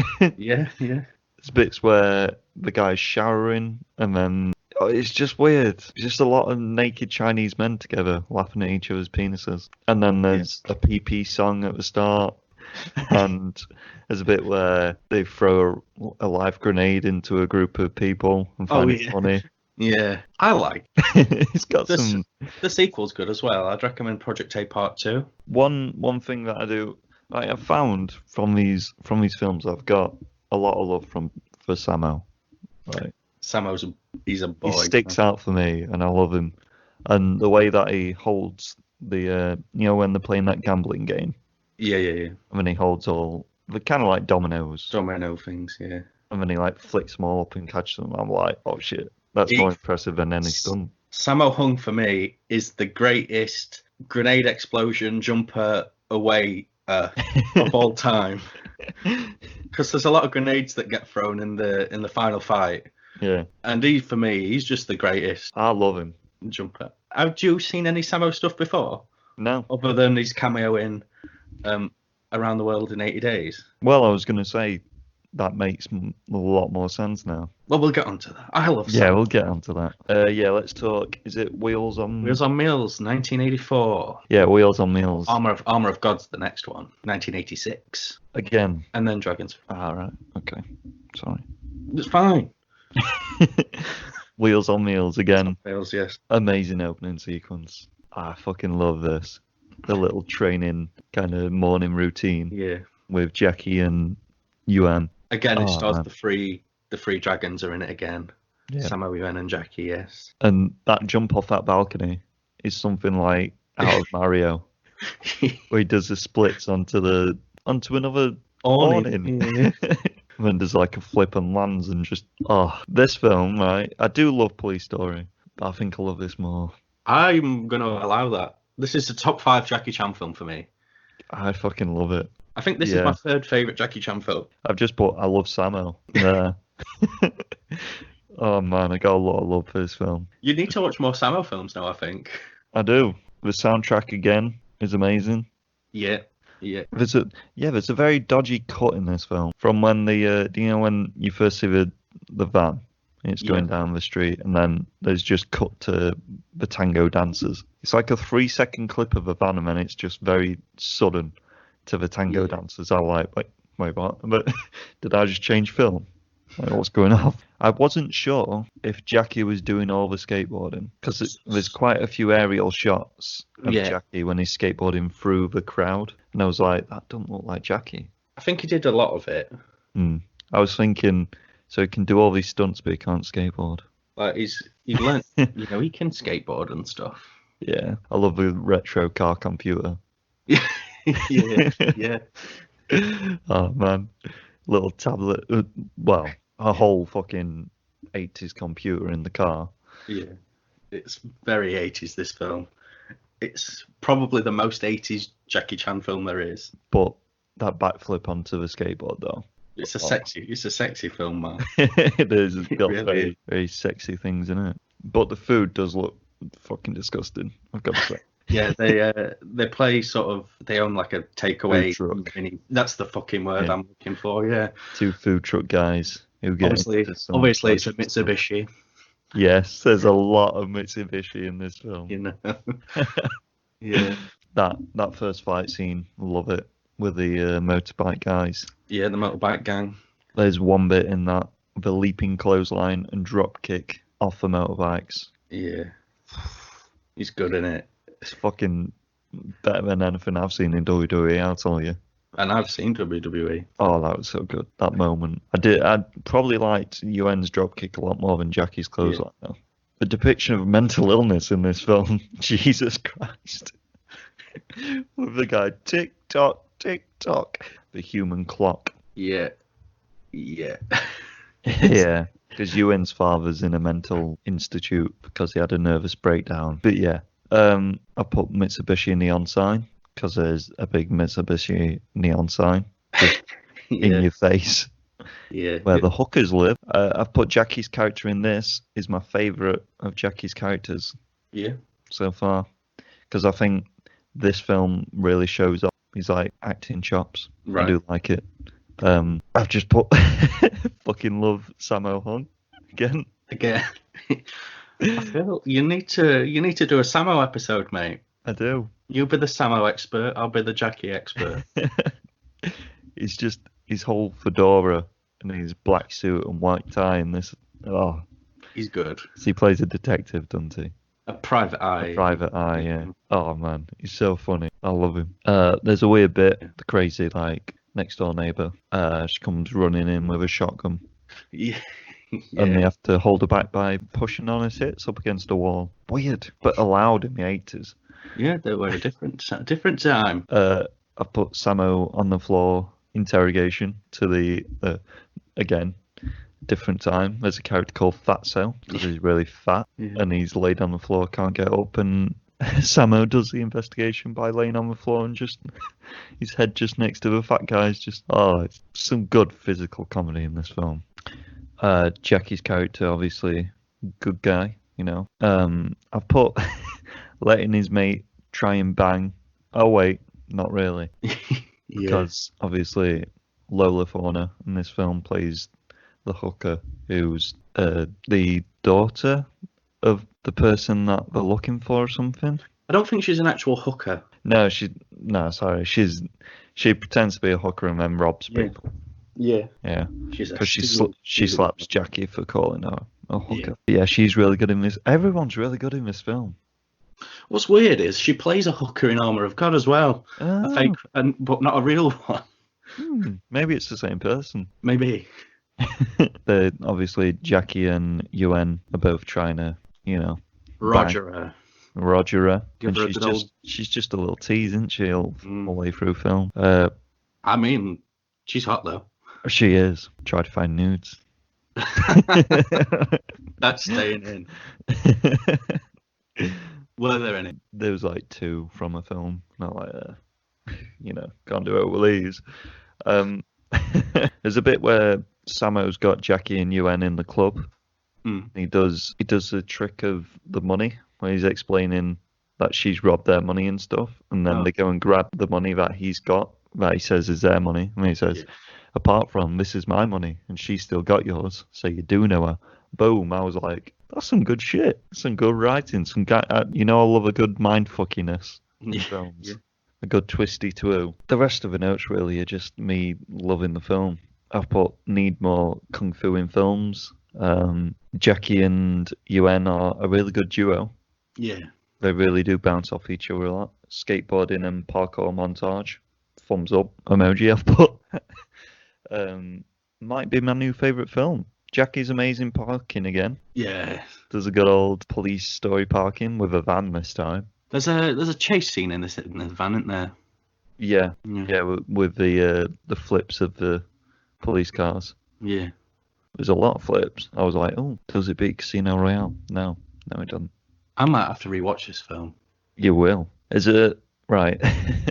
Product placement goes to a whole new level in this film. There's a bit where the truck flies and like jumps over a Mitsubishi car, and then an old woman gets out of the Mitsubishi and says, "Oh my God, I was nearly flattened. Good job I had a bloody blah the model of a car Mitsubishi," and then gets back in the car and then he carries on. It's like a little mini advert for Mitsubishi in there. Love it. Yeah.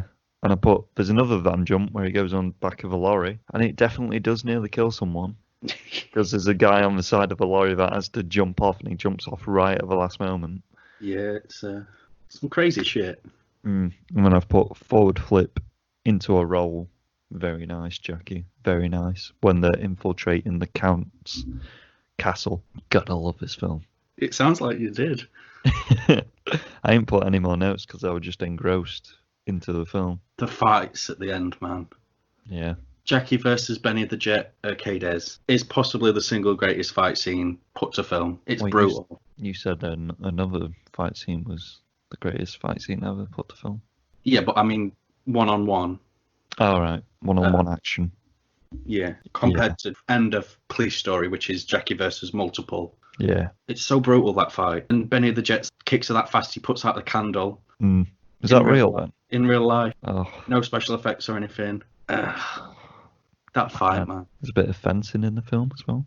Yeah, there is. And then there's a weird Three Musketeers ended. Yeah, I like that bit. God, it's good, isn't it? It is. It's a good film. Everyone needs to watch this film. Everyone. I'll borrow it to everyone. I've got 3 copies of it. It's fine. But yeah, my favourite Jackie film. Possibly your favourite film ever. Possibly. Yeah, I've got a new love for Samo, and I'm gonna watch all of his films. Well, I've got a Sammo Hung collection here. You'll have to borrow that. Definitely, It's got some cracking films on there. because he can move for a big man. Oh, he's agile. He's like Yeah, Angelo Dawkins, but better.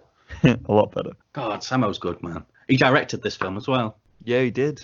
Might be my new favourite film. That was a big shout. It sort of negates everything we did in episode 2, with Birdman being your favourite film. Nah, but Birdman's up there. They're very two different. It's my favourite kung fu film, man. Would you say it's your favourite action film? Yeah, fuck it. Not a Nice. massive fan of action films anyway. Except for this one. Yeah, next film. But if you don't watch the entire film, please just watch the Jackie Chan versus Benny fight. Yeah. It's like next level. It's fucking good. So the next film is Armour of God. Is that correct? Yes, 1986. Go on then. Have a good old Armour of God. This film is sort of it's Indiana Jones-esque. You know, he's a sort of treasure seeker. You know, he's called the Asian Hawk. That's a good name. That's a cool name. And it's about the eponymous Armour of God, which is a sort of set of 5 pieces of armour which people all want to collect. Mm. It starts off in an African village with Jackie Chan stealing a sword from this African tribe, which is part of the armour. Nice. We get some good shenanigans there.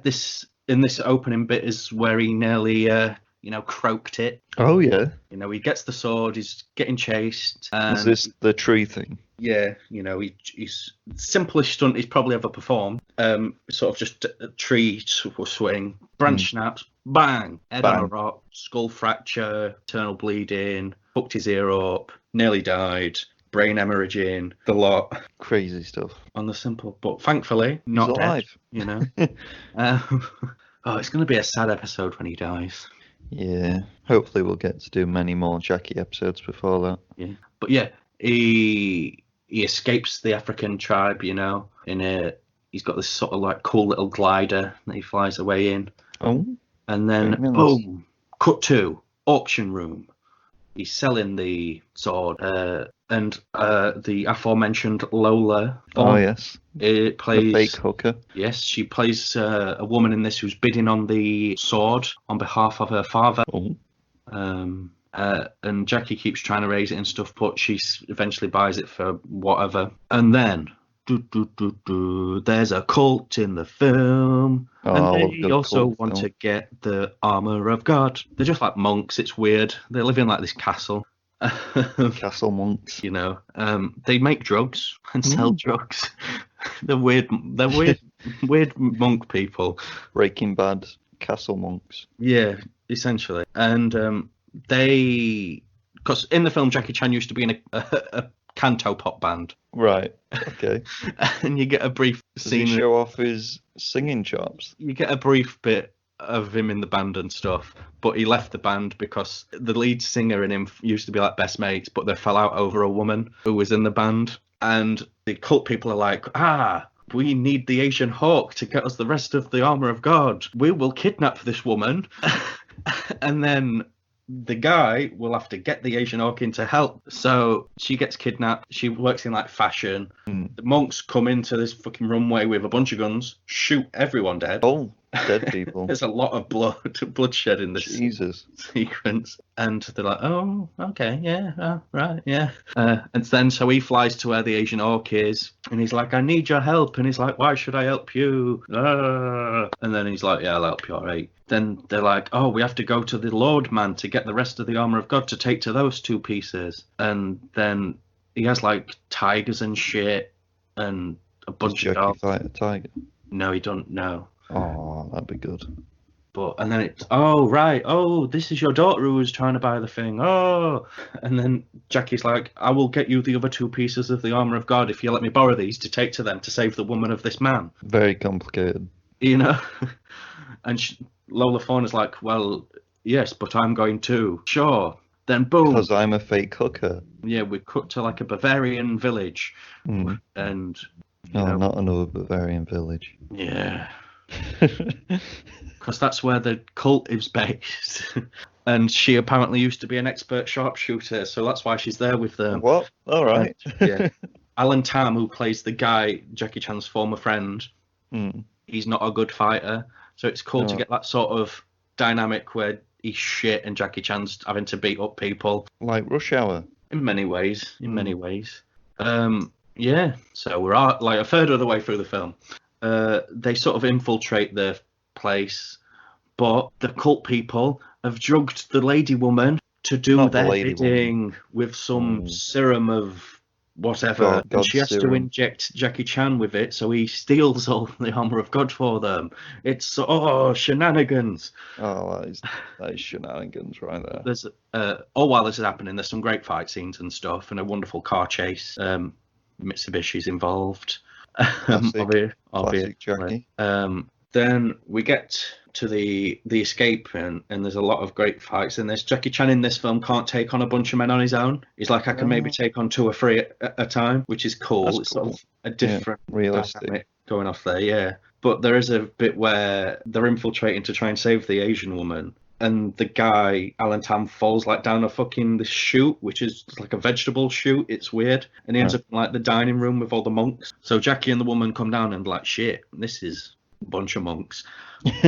So he lights this giant pole on fire and stuff, and we get a little, and he's like to them to run away, fuck off, I'll deal with these and Got a stuff. big And flamey pole. yeah, they're just throwing plates and stuff, and good. And then they eventually make it out alive. Nice. There's a bit as well right at the end. Jackie Chan does a base jump and lands on top of a hot air balloon. Was this real? Real. Without any... Yeah, he did.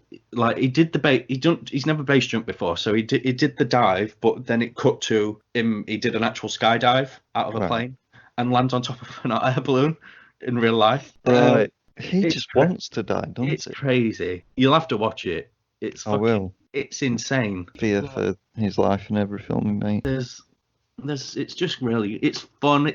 It's more of an adventure than the ones. It's got that sort of globe-trotting Indiana Jonesy type Nice film feel, even Asian Nathan Drake. In many ways, yeah. You could literally, you could put Nathan Drake in this and be like, oh yeah, Why don't I do that? because they'll never make an Uncharted film. It'll never get made. But I'd recommend it. There's a sequel to it called Operation Condor, which is getting a Blu-ray release in July. Obviously, I've already pre-ordered it. Obviously. I showed the tape a minute ago for Operation Condor as well. Nice. And I also have it up there, and I have it over there. I have it multiple times. But anyway, this film, it's fun, it's globetrotty, it's adventure. We should probably do a rating system. How many Chans out of 10 would you give this? Well, I'm going to give them all 10, obviously. Come on. You've got to... Well, Armour of God is in my top 5. Right. All my top 5 are probably 10 out of 10 for me. Right, okay. What's Project A? Project A is in my top 10. Said that can't be 10. So it's not... I should say my top... I'll get my top 5 up real quick. Well, I'll say my ratings. Project A was probably 6 Chans out of 10. Fuck off. Wheels on Meals was obviously a 10. Excellent choice. Police Story, I say 9 out of 10. Then I'll rate the others when we get to them. Well, my top 5 Jackie Chan films of all time, from 1 to 5. Or should I go 5 to 1? What would you prefer? 5 to 1. Number 5, Police Story 3, Super Cop. Number 4, Armour of God. Number 3, Wheels on Meals. Number 3. Number 2, Legend of the Drunken Master. Right, okay. Number 1, Police Story. Of course. Yeah. Cool. And for me, they're all perfect films. Nice. So, Armour of God's a 10 out of Chan. 10 Chans. It's a 10 out of Chan.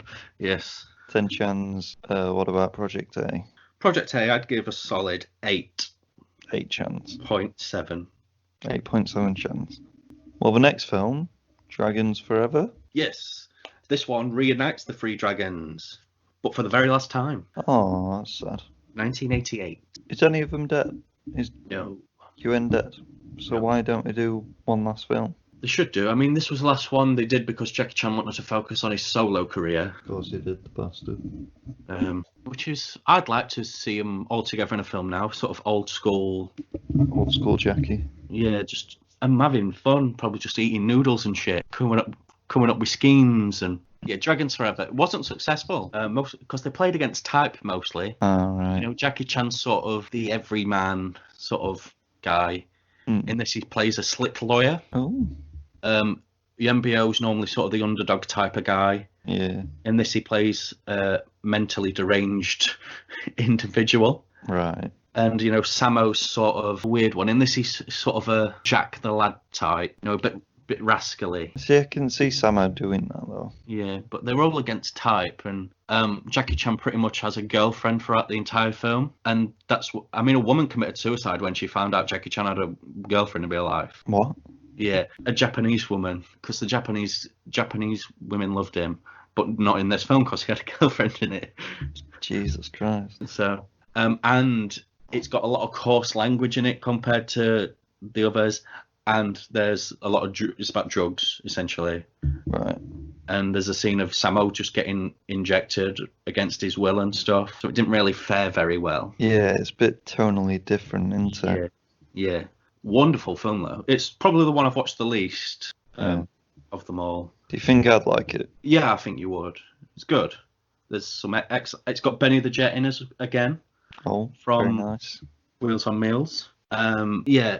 So Jackie Chan plays a lawyer, you know, and what's it's the sort of lawyer that works for the bad people. What's that one called? A defense attorney, is it? Yeah. He's like that. But he's not a bad guy in the film, you know. He's just doing his job.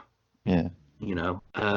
This sort of woman owns like a fishery type thing, and the runoff from this factory is causing like the contamination or some shit to like the lakes and stuff where a fish are. This sounds like famous Chinese play, and I think it is an adaptation of that because there is a lawyer and there is the so you've got the fishery woman, and then is there a big corporation polluting all the shit? It's like a gangster man, and the drugs and stuff are all going into the Right. Okay.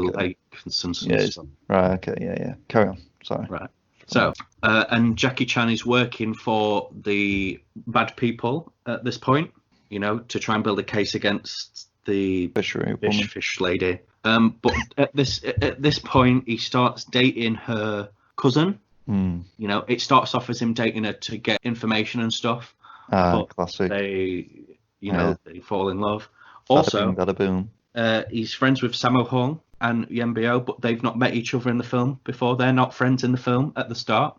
So he gets Sammo to get information on the fishery woman. Right. So he sort of moves into the house next to hers, but then like a romance develops between those. And Yembio, the mentally deranged man, Jackie hires him to plant a bug in her house. A bug is in an actual... like a device of listening. Right, okay. Yeah. Bug. But while he's going to plant the bug, Sammo spots him and he thinks he's a burglar. So we get a bit of fisticuffs between them. Oh, that's cool. So he gets arrested, and you know, and then a little bit happens, and then they're like, "I heard you both, but you cross paths weirdly," and blah blah blah blah. Then they become a group of people working together effectively. You know. Yeah, while this is all occurring, we get a good fight scene between Jackie and Yuen as well, because Jackie's in his apartment. And Yuen's like all sort of paranoid and stuff. He's very paranoid, and he's attacking him. And Jackie Chan's like, "It's fucking me. Stop trying to stab me with that great knife, please." And there's a big light switch. There's a lot of great physical comedy in it. He's like, "I was trying to find the light, but I couldn't find it." And it's like it's there, and it's just this great fucking massive switch. It's like a normal light switch, but like 100 times bigger. Nice. It's really funny, and yeah, it's just good. It's funny in amongst the tonally nasty bits with the drugs and such. So yeah, their sort of romantic relationships are developing. You know, Sammo and Fishwoman and Fishwoman cousin and Jackie, and they like go on like double date type things, and they have to claim that they don't know each other and stuff. You know, all this, and then he has a date with the cousin, and Yuen and Sammo are both there at the same time, and they end up fighting again because this is before, you know, and all this, and then it's just a lot of comedy. You have to watch it. You know what I mean? What's the standout Jackie bits though? Jackie Chan, fighting. Is there any big stunts in this, or is it mostly just stunt wise? No, they're not. Just a lot of awesome fights. So we're getting towards the end, and we're at the trial, between the baddies and the fisheries, and the cousin. And when his sex tape plays. And story. the cousin is at the stand thing, and Jackie Chan's like, you have to answer everything truthfully. What have you? But before that, for some reason, there's a gang of people attacking the therapist where Yuen goes. Right. And he's trying to get there to have a therapy. And one of the people picks up and is like, why don't you just kill all the witnesses to when he got arrested earlier in the film? So he tries to go and kill the women. Right. And Jackie Chan's stopping him. And when this is happening, Samo and the fishery woman come because they were going to have a double date. And then Yuen blurts out that it's all been a big ruse and stuff. Yeah. So the women fall out with the Jackies, the men, and then they have a cool triple fight, which is pretty sick. Oh. Then Samo stops in front of the car later on in like 5 minutes after, and the car stops. It's got the two women in. She bonks him on the head with like a spanner, and he's like bleeding a lot. And then she's like, sorry, and that. And then they fall in love again. And Samo's like, oh, I'll go to the thing and take pictures to, get evidence and what have you. And Yuen is in the house when they arrive back there, and he's like, sorry, I tried to kill you. You'll never see me again, essentially. But then him and Samo team up as friends to go and get the pictures and stuff. Yeah. Leaving Jackie Chan in the lurch, essentially, because they've fallen out with him. Because, Then we cut to courthouse. Then Jackie's like, you have to answer everything truthfully. Do you love me? She says yes. And then he's like, yeah, I can't be on this case anymore then. Right. And while Samo gets into a big fight at the place, and then he gets kidnapped and injected with the things, all the heroin and whatnot. What you're going to do. So Yuen comes back after the case has been pushed to a recess, or what fucking ever the technical term is, because they need to get a new lawyer, because obviously Jackie Chan's not there anymore. And Yuen's like, they've got the fat Samo! Ah! So they infiltrate the place, and we get Yuen, Jackie, and female cousin, or niece, or whatever the fuck she is. They go, and we get some fights. Wow. And, they're like, yeah, Samo Wong's not here. No. And then he throws a chair through a window, and he looks all, like, gaunt and withdrawn from the drugs. And then we just get awesome fights. Some great stunt work from everyone involved.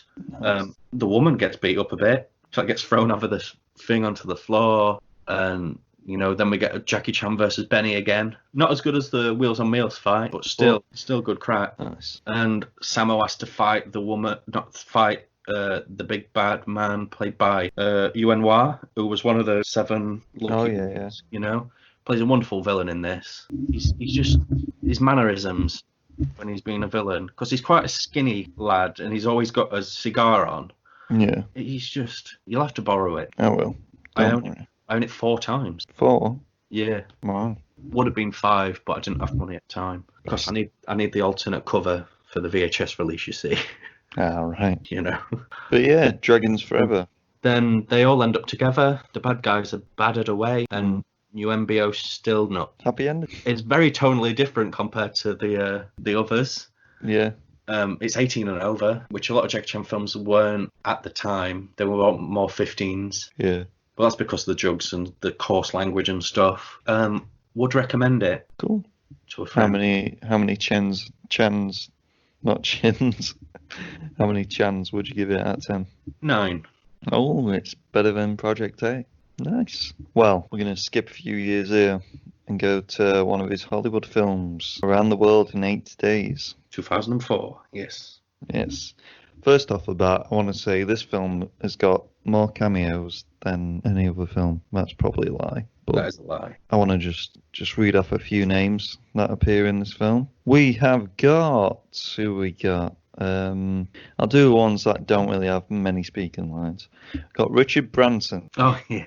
Plays a balloon man. We've got Arnold Schwarzenegger, obviously. Yeah, he plays a weird guy in this film. Prince Happy is a Turkish prince for some reason. Maggie Hughes in it. Sammo Hung's in it. Daniel Wu, you know who that is. Rob Schneider's in it. Oh, yeah, he's the homeless guy, isn't he? Yeah, Luke Wilson and Owen Wilson's in it. Mark Addy's in it. John Cleese's in it. Will Forte's in it. Kathy Bates is in it. And then She's the queen. yeah, and then just a bunch of Chinese people that you probably know. Racist. Well, let's read some names, see if you know them. William Wei Lun Duen. I'm probably not going to recognise these names. Oh, right, okay. I'll If I know, probably not do that. if I went on Wikipedia and whatever, I'd probably recognise them. Yeah, fair enough. But yeah, a lot of people in this film. And obviously, Jackie Chan, Steve Coogan, Jim Broadbent. French lady. Yeah. I can't remember her name. Oh, Cécile de France. Cécile de France. It's got a good cast. It bombed hard at the box office, this film. But this is one that really shows off Jackie's comedy acting. Yeah. Comedic tone. You know, playing Passport 2, loosely based off the characters created by that man. Jules Verne, sorry. Yeah.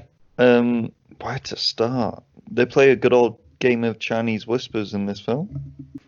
Starting from Jackie. There's a lot of things like that. A lot of like, not racist, but racial Easter eggs. Why not? Yeah, Jackie's fake French is good. Does some fake French accent and makes up loads of random French words, but it doesn't actually sound like French. There's a Van Gogh cameo in the painting shop bit. First fight in this is 30 minutes into the film, which is weird. It's obviously, Jackie Chan binger bangers people in the first 10 minutes of his films, but it's a very physical comedy fight. They fight and paint a painting at the same time. Yeah, they do. I've put it's kind of weird how like bad Jackie's English is, even though he's done many English films. Like even now he's still a bit like Ropey. yeah. It's just a lot of slapstick in this film, which I find There really is. Which I love it, But you don't like spaghetti. No, because it had no meaning. At least his slapstick makes sense. I put hot air balloon chase is really cool. Yeah. Shows off Jackie's athleticism. Yeah, that's a word. Feels very Pirates of the Caribbean here, though. There's got a bit where Jackie does some window perving, but then immediately redeems himself by saving a burning baby.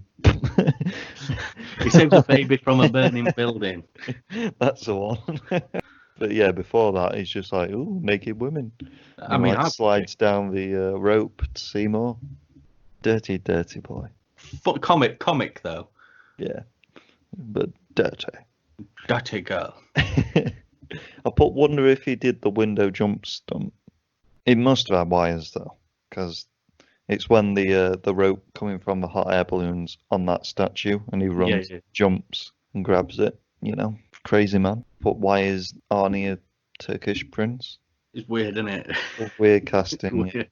It's a weird meta casting as well, because he had the fucking Arnie statue from his world's strongest penis days. It's weird. Gotta love the when we go to China. I do like it when they go to China. When they meet Passport 2's family, and the old woman's like, "Gunbye!" I do love the old Gunbye woman. Yeah. She's a lass. That's just hilarious. It's one of them things that shouldn't be funny. It is. But it is. Keeps interrupting that man by saying "Gunbye" every time he tries to speak. You think it'd get old, but it just doesn't.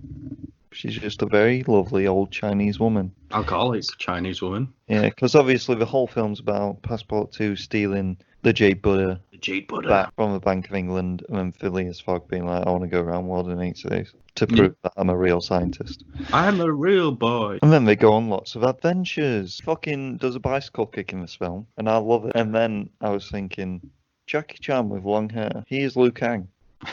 Just cast him as Liu Kang. That's what we need. I mean, not now because he's old, but old Liu Kang?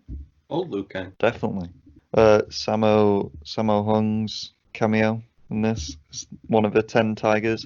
Oh, it means so much more now. The 10 Tigers of Canton. I literally remember watching that scene as a kid and being like, why is this important? Like, this is boring me. And then now, it just makes so much more sense. Samo's Jackie's best friend. That doesn't get any recognition in the wider world. You love Samo, don't you now? I do.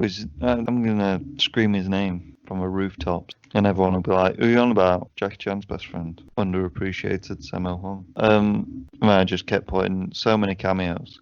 Because in the space of like 5 minutes, there's like 10 cameos in the whole film. There's a lot of cameos in it. And then just the last kind of note, definitely believe this film shows off all Jackie's talents as an all-rounded actor. Stunts are good, so is a kung fu. Shows off his fight choreography film skills with obviously directing it in a comedic way. Uses more like objects and stuff, but utilizing all his surroundings. The scripts has him use him more than just a stereotype in comparison to more like Hollywood films. You know, they usually like have him as a laughing post. But yeah, this shows off his acting talent, especially in the scenes with his family in China. You know, that'd be tearing up. Yeah, that bit. Also, I put in brackets also Steve Coogan's, because Steve Coogan is also very, very good in this film. I like Steve Coogan. And then I've just put his slapstick comedy in this film is fucking amazing. And then I've put, there's a line, I can't remember who says it now, but oh yeah, it's Mark Addy who plays the sailor who gets him back to London, and Phileas Fogg offers him to, if he can dismantle his ship, he will pay him back and pay for his new nipples. And then Mark Addy says, "You had me at the nipples." What an amazing line. Gotta say, Jackie's an amazing guy, isn't he? Yeah. And every film he is in is good. No. I mean, we can talk. Oh, I've got to give it its rating. 7 chans. 7 chans. Because, you know, it's still bad. But it's a good film. It's a 6 for me. 6. Nice. But yeah, Around the World in 80 Days. Pretty good. Fun. Fun film. Fun film. Fun for the family. Guilty pleasure, you know. And, you know, Forbidden Kingdom, first Jackie and Jet Li film, blah de blah de blah. It's alright. Probably same rating as Around the World in 80 Days. Yeah. For me. 7 chans out of 10. But yeah, Jackie, I guess until next year, my friend, you're a well-rounded actor. You're a good singer. You're an amazing stuntman and kung fuist. A wonderful lover. Sammo Hung's better than you. And you're a controversial man in real life, so we'll just leave that one there, I guess. A brief foray into the world of Jackie Chan. Yes. There'll be many more. There'll be many more Jackie Chan-centric episodes, I would imagine. Yeah. And 1 or 2 Sammo Hungs. Oh, I'd be down for that. Definitely. I love that man. But that is the end of our very long-winded Big Pineapple this week. On to the wrestling news. Let's fly through these because I bet the listeners are getting fucking bored. Ronda Rousey, what a bitch. What a twat. WWE took her under their wing. You know, gave her the title, and now she's just like, it's all fake. Fucking real fighting's better. Essentially. Yeah, she got a lot of hate for this. Nia Jax wants to kill her. Yeah. Lana and Alexa Bliss have both commented on it. Yeah. And stuff. Yeah, so essentially she's called it fake fighting and... Yeah, just get the post up here. Anyone who is outraged by me calling pro wrestling fake fights for fun has never been in a real fight. While you all are tiptoeing around, bruising some pro wrestlers' huge soft egos, no one is thinking about the real fighters you're insulting when pretending pro wrestling is somehow on the same level of realism. Yes, I understand wrestling for 300 days a year for years on end is incredibly tough. She doesn't understand that because she never did it. Anyway, on the body and a difficult profession. But do you know what would happen if you got in 300 real fights a year? You'd be dead. Why is she even bringing it up, though? Because she's a little Fucking bitch, man. What happened when she lost the first UFC fight? She just went and ran away with her tail between her legs for fucking ages. Mm. But to be honest, have you seen the post straight after she posted that? No. It's her beating up a like plush toy of Hulk Hogan and elbow dropping it, and it said, "Good night, rowdy ones, and jabroni marks without a life that don't know it'll work when you work a work and work yourself into a shoot." Marks. Paul Heyman and Matt Hardy liked it. Yeah, it's probably going to be a work, like, but she's just a fucking cunt. Yeah, I'd kick her. I'd kick her in shins, I'd trip kick her her over, I'd kick her in a fucking gearbox, mate. cunt punter. Yeah, right in a fanny. Nice. But yeah, next bit of wrestling news. The Revival have been released. Yes, finally. Yeah. They were screaming for it, and then they gave him the belt. Yeah. They're going to AEW, aren't they? AEW, pretty much, yeah, you'd imagine. Because that's what happens to every Every wrestler that leaves WWE. And the last bit of news relates to the coronavirus news that we were talking about earlier. It does. So WWE staff have been tested positive, but Vince is a crazy fucker. He's not happy with the pre-recorded shows and wants it all to be live again. So from next SmackDown, it's going to be live. It said, won't it? I believe that's That's what's been rumoured anyway. It hasn't been officially announced. But I just don't get why. I just don't. And all the wrestlers are outraged, aren't they? Pretty much, yeah.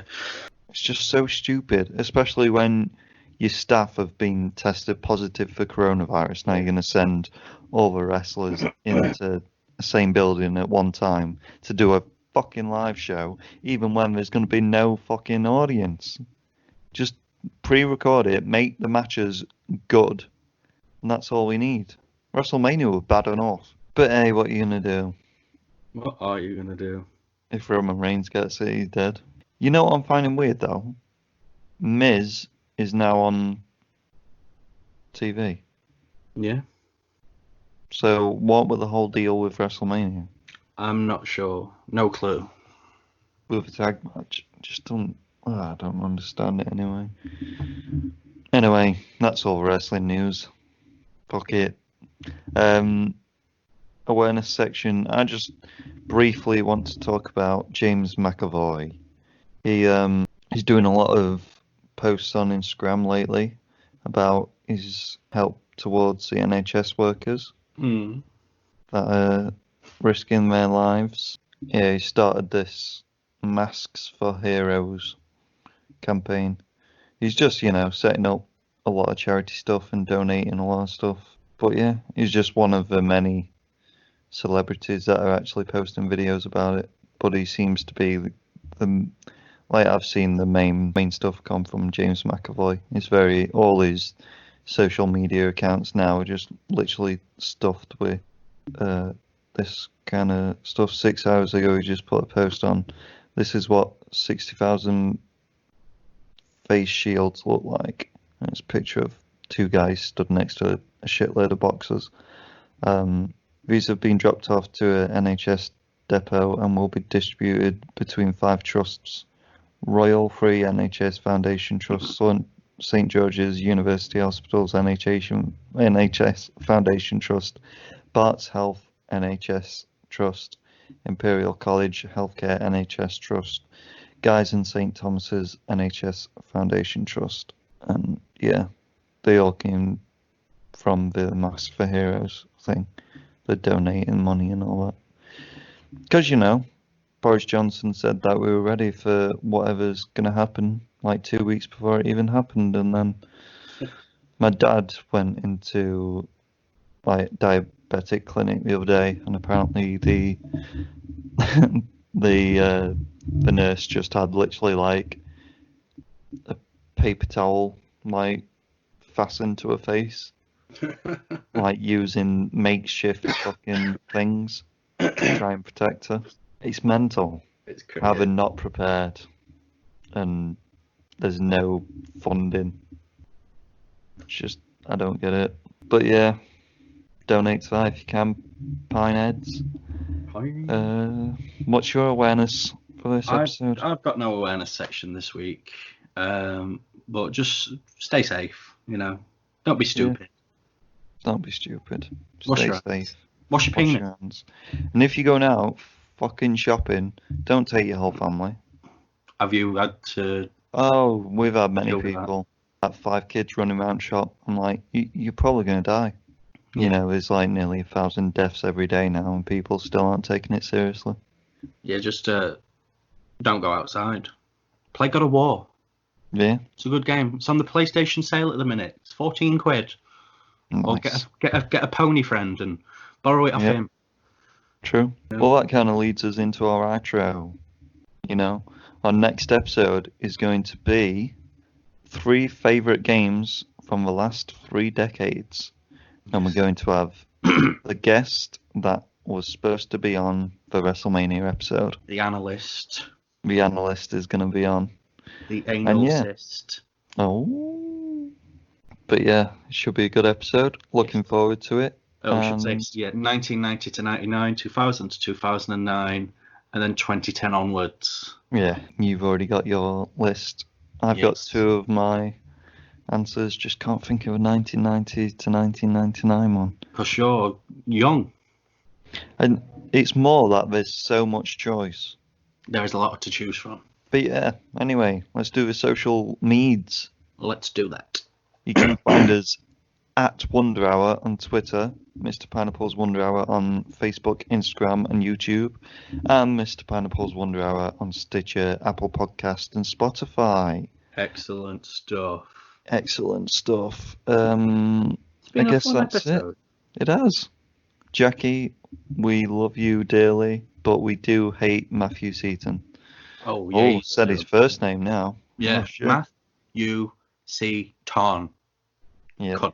Google him. You ginger. Yeah. I promise to make more episodes diverse as well. Less Jackie Chan.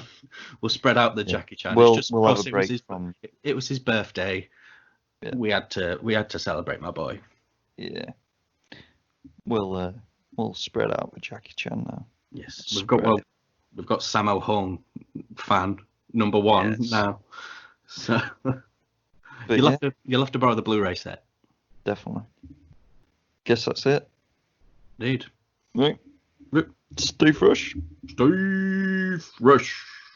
Pine cunt. What? Cave. Take a ride on its own little pony. Come take a ride on its own little pony. Please take a ride on its own little pony with Mr. Pineapple. Oh yeah, it's Mr. Pineapple's Wonder Hour.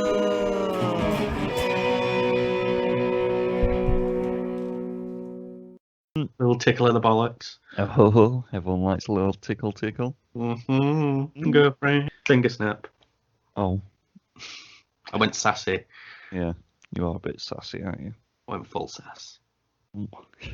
Oh. I'm just gonna stop the recording. Yeah, 'cause I'm just gonna go shit. and I'm gonna get a drink. All right. You say you need a shit? Yeah. Beautiful.